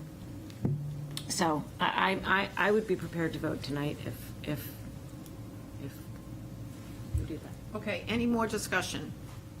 Yes. One last thing on my Hail Mary. I'm not going to hang on to that bone. No, and it goes to Lisa's thing. There are, I think, when you leave the agenda open-ended, lots of boards, there's a tendency to all boards. Lots of people do it. For people who just want to, I have to talk every time there's an item. Even if the whole room, everybody's on board, everybody knows what's going to happen with this, everybody's thinking the same thing, you're always going to have members, and it's different members on different items and stuff, but it's like, I just really need to spend some time making some noises about this. And that can really end up adding tons of time to a meeting when if the room is like, yeah, this is why would we stop for this? And it does put the pressure back onto someone to be like, nope, I think we need to stop and talk about this. And it's not saying you can't do that. It's open, but it's just a little bit more of a, like, you're deciding that it is worthy of everyone's time to open this up to additional dialogue. And it's not to scare anybody, but it does add a little bit of, like, let's be thoughtful about time. And so somebody, and again, I'm not trying to do it, but it's at least empowering the chair to be in a position to be like, here's some stuff we can just kind of push along really quickly. And maybe it can save us all some time when we spend more, not 9:50 time where we're starting to lose it on some of these things that are more important. I know. And just You have 10 minutes. say, in the spirit of time and the fact that we did pass, that we would be adjourning at 10 and this will be going on the next agenda if we don't move along. Shall we vote on number 30 as it is? May I ask one more question? Yes. I'm sorry. Is there an opportunity to discuss anything during the vote on a consent agenda, or it's simply a vote? What do you mean? I don't. It's I a mean, is motion it- to is adopt. anything- Ask is anything presented simple or- questions. Okay. So then that gets in, but then it gets into discretionary of the Right. chair. At what Okay. point? At what point are you breaking up the bundle, basically? Right. So you can ask some, and this is the language that's used is simple questions. So I don't have a great example for you to define that right now. Yeah. But that's the way in which the thing is considered. It's like it's not a box you can't say anything about, but so you can nibble at it. But as soon as you start to get more substantive, then the idea is you should be put it pulling it all out at in that point. Because I know when we tried to address multiple legislative proposals, that was really hard to Yeah. do all at once.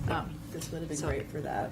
Well, sort of, but we blew it all apart anyway, so, okay, thank you. I'm sorry. Okay, One more yes. question before we vote. So I just want to make sure I'm understanding what I'm voting on.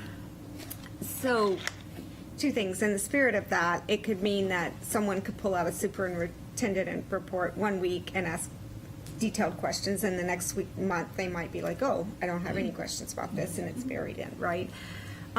But the public sees what's on the consent agenda, correct? It's in the packet. It's all in the in packet. It's all in the packet. It's all there. And when we vote, we're going to. Motions are there. We said we were going to start having Everything's things up transparent. on the screen, so we're going to do that in our meeting, so, okay.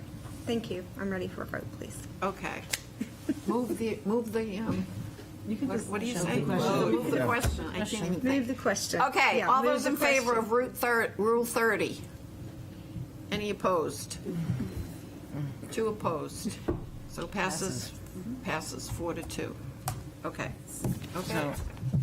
Yes, Margot. I'd like to make a motion to go to Rule 7, and I just would keep like to scrolling. place consent. Scrolling, Down, Zach. down, right? Yes. I would like to place consent agenda Look, Oh, Haynes, you're so. I am as, so. if applicable, Yes. after VI, public comment session. Second.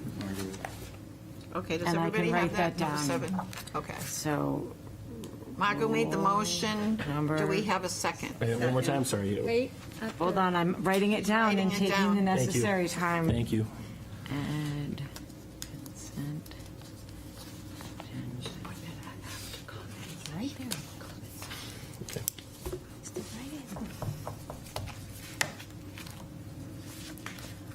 Okay. Then I think we're done. I like Did we have a the second on that? reports. Yes. No, we don't have a second yet, do Lisa we? did. There's not a Okay, motion I yet. have, then I have some. You have a discussion, okay. Yeah. I'm just wondering what this means for when you do pull stuff out of the agenda. Is that to move down into the consent agenda, does that require a suspension of the rules at this point? Because we've made this order our rules. I wrote if applicable. So if you don't have a consent agenda, is that what you're asking? No, I'm asking, like, for instance, we have the acceptance of the minutes. So if the minutes get put into the consent agenda, then they are no longer going to be in that position on the order of business. So I can shouldn't the amend accept- my, yeah, I can amend my amendment to move it to after IV, announcements and recognitions. But that. Well, I don't think it but- matters where it yeah. is. I guess I'm saying the other things that get pulled into it are going to move, presumably. So but now we've established that these are our rules, so we'll be breaking our own rules by moving those things. May we change shall to may at the header and then just, No, you would pull, when you pull it out, you would assign it based on where it appropriately would fall. Right. So if it's old business, Goes back. it falls into old business. If it's new business, it would fall So into it new would still business. be there, but If it it's- would be voted on. It would, In another Or- section. so we would say, we're not going to do this on a consent agenda. We've decided to pull it out. This is blah, blah, blah. This is the thing we've talked about 2 times. This is now moving to an item within old business. Right. so. Oh, I mean the opposite, though. Yeah. When we Yeah, do, exactly. when we do move it into the consent agenda, Yep. then it's no longer following the order of business that we have laid out here. You would just have nothing in that section anymore. So the like- rule would dictate that this is still the appropriate, I'm sorry, go ahead, Danielle. Well, our You rules got are it. sort of contradicting each other, I guess is what I'm trying to point out. I don't think so. Okay. Lisa, and then Hope, and then Danielle. So I think to Pip's point, I hear where you're coming from. I think some of this could be, if we're going to be technical, how you present the consent agenda. So like if everything's on the agenda and it's like regular place, and then you put the consent agenda as a proposal to move stuff there as a batch, No, then you- you're not taking it out of order. You'll just list, under the consent agenda, you'll What are just the traditionally things? list all of the items that are going to be voted as a part of the one vote on the consent agenda. Because you were just empowered by that Rule 30 to do so. But Hope, I think what I hear you saying, Pip, is, so if announcements and minutes come off of 4 and 5 and roll into consent agenda, is consent agenda now number 4? And you're saying that takes it out of this particular order? Is that what I'm Well, hearing I'm you saying say? it That takes we the- yes, we- voted to have this order? Right. But if we're taking things off of this order and moving them. and consolidating them under consent agenda, then it no longer follows the order in which we have approved. Right. So we're violating our own rule number 7 at that point. So, does Go the ahead, one- Zach. That's, I think one of the, I think one of the things which I think we might want to strip out is public hearings if applicable. All of these items are if applicable. Every single one of them is an if applicable. So it's like, here's the template, and depending on what we have for actual business, we move those things in. But there's no guarantee that we're going to have new business on any given night. There's no guarantee that we're going to come back to old business. There's no guarantee that we're coming back to committee reports. All of these are like a template of order for us to plug in items to. So they're all if applicable, including consent agenda. So then I would amend my amendment to move consent agenda to be right after Pledge of Allegiance, Yeah. And, to be, yeah. Yes, Hope. and I would encourage you to also add to your amendment, changing shall to may and removing if applicable to public hearings. I'll add that to my amendment.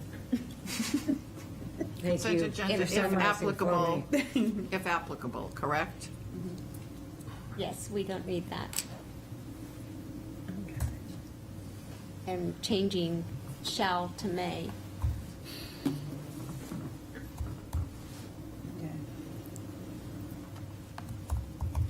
Where would you put the shall or the may? There, Patty's got it. Patty's on it. Oh, okay. And just Oh, noting, I the see, time is okay. I didn't see 10 that PM. sentence up there. Okay, Just noting the time. Suspend the rules to continue. okay, do we have a motion to suspend the rules to go beyond 10? We don't have much left on the agenda, so. So moved. Second is Lisa. All in favor? Okay. Okay, back to Rule 7. Do we have a motion to, or do we already have a motion? No, we have to vote on my amendment. Okay. Oh, yeah, I messed up then, because I made an amendment to the 7.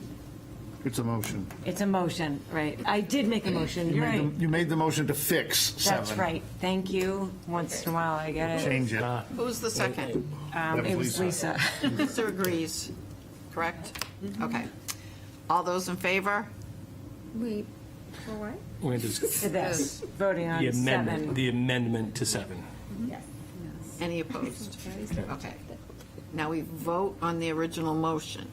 Yeah. Correct. Are we done? We're done. Now we're done. We're done. There wa- 7 was already an existing rule. You didn't have a motion on the floor to approve. Oh, I see. Okay, okay, So good. that was the motion to change it. Someday I'll get Good. this straight. No, Yes, you're doing Lisa? good. You're all right. So at the risk So of was that 6-0? Yeah, that was unanimous. Yep. Thank you. At the risk of adding another 3 minutes maybe to our meeting, it did sound like, if I followed the discussion earlier, that we did not make a motion at the last meeting to add a citation to each of the rules to include a reference to relevant board policy. So I would like to make a motion to say all board rules will, where applicable, add a citation at the end to any relevant school board policy. Is that active with a link? Is that active with a link or just citing I it? do not care. I'm happy to add link if you would like to. Yes, If you would I- like to. With a citation to reference and link. Second? Any discussion? Yeah, sorry. Okay. Can we vote on it before you put it in there? I don't even think you have to put it in there. It's just giving us That's- something to do. Oh, okay. This isn't actually a rule. It's not a just rule. something we said we do, but we didn't actually approve. Okay. Okay.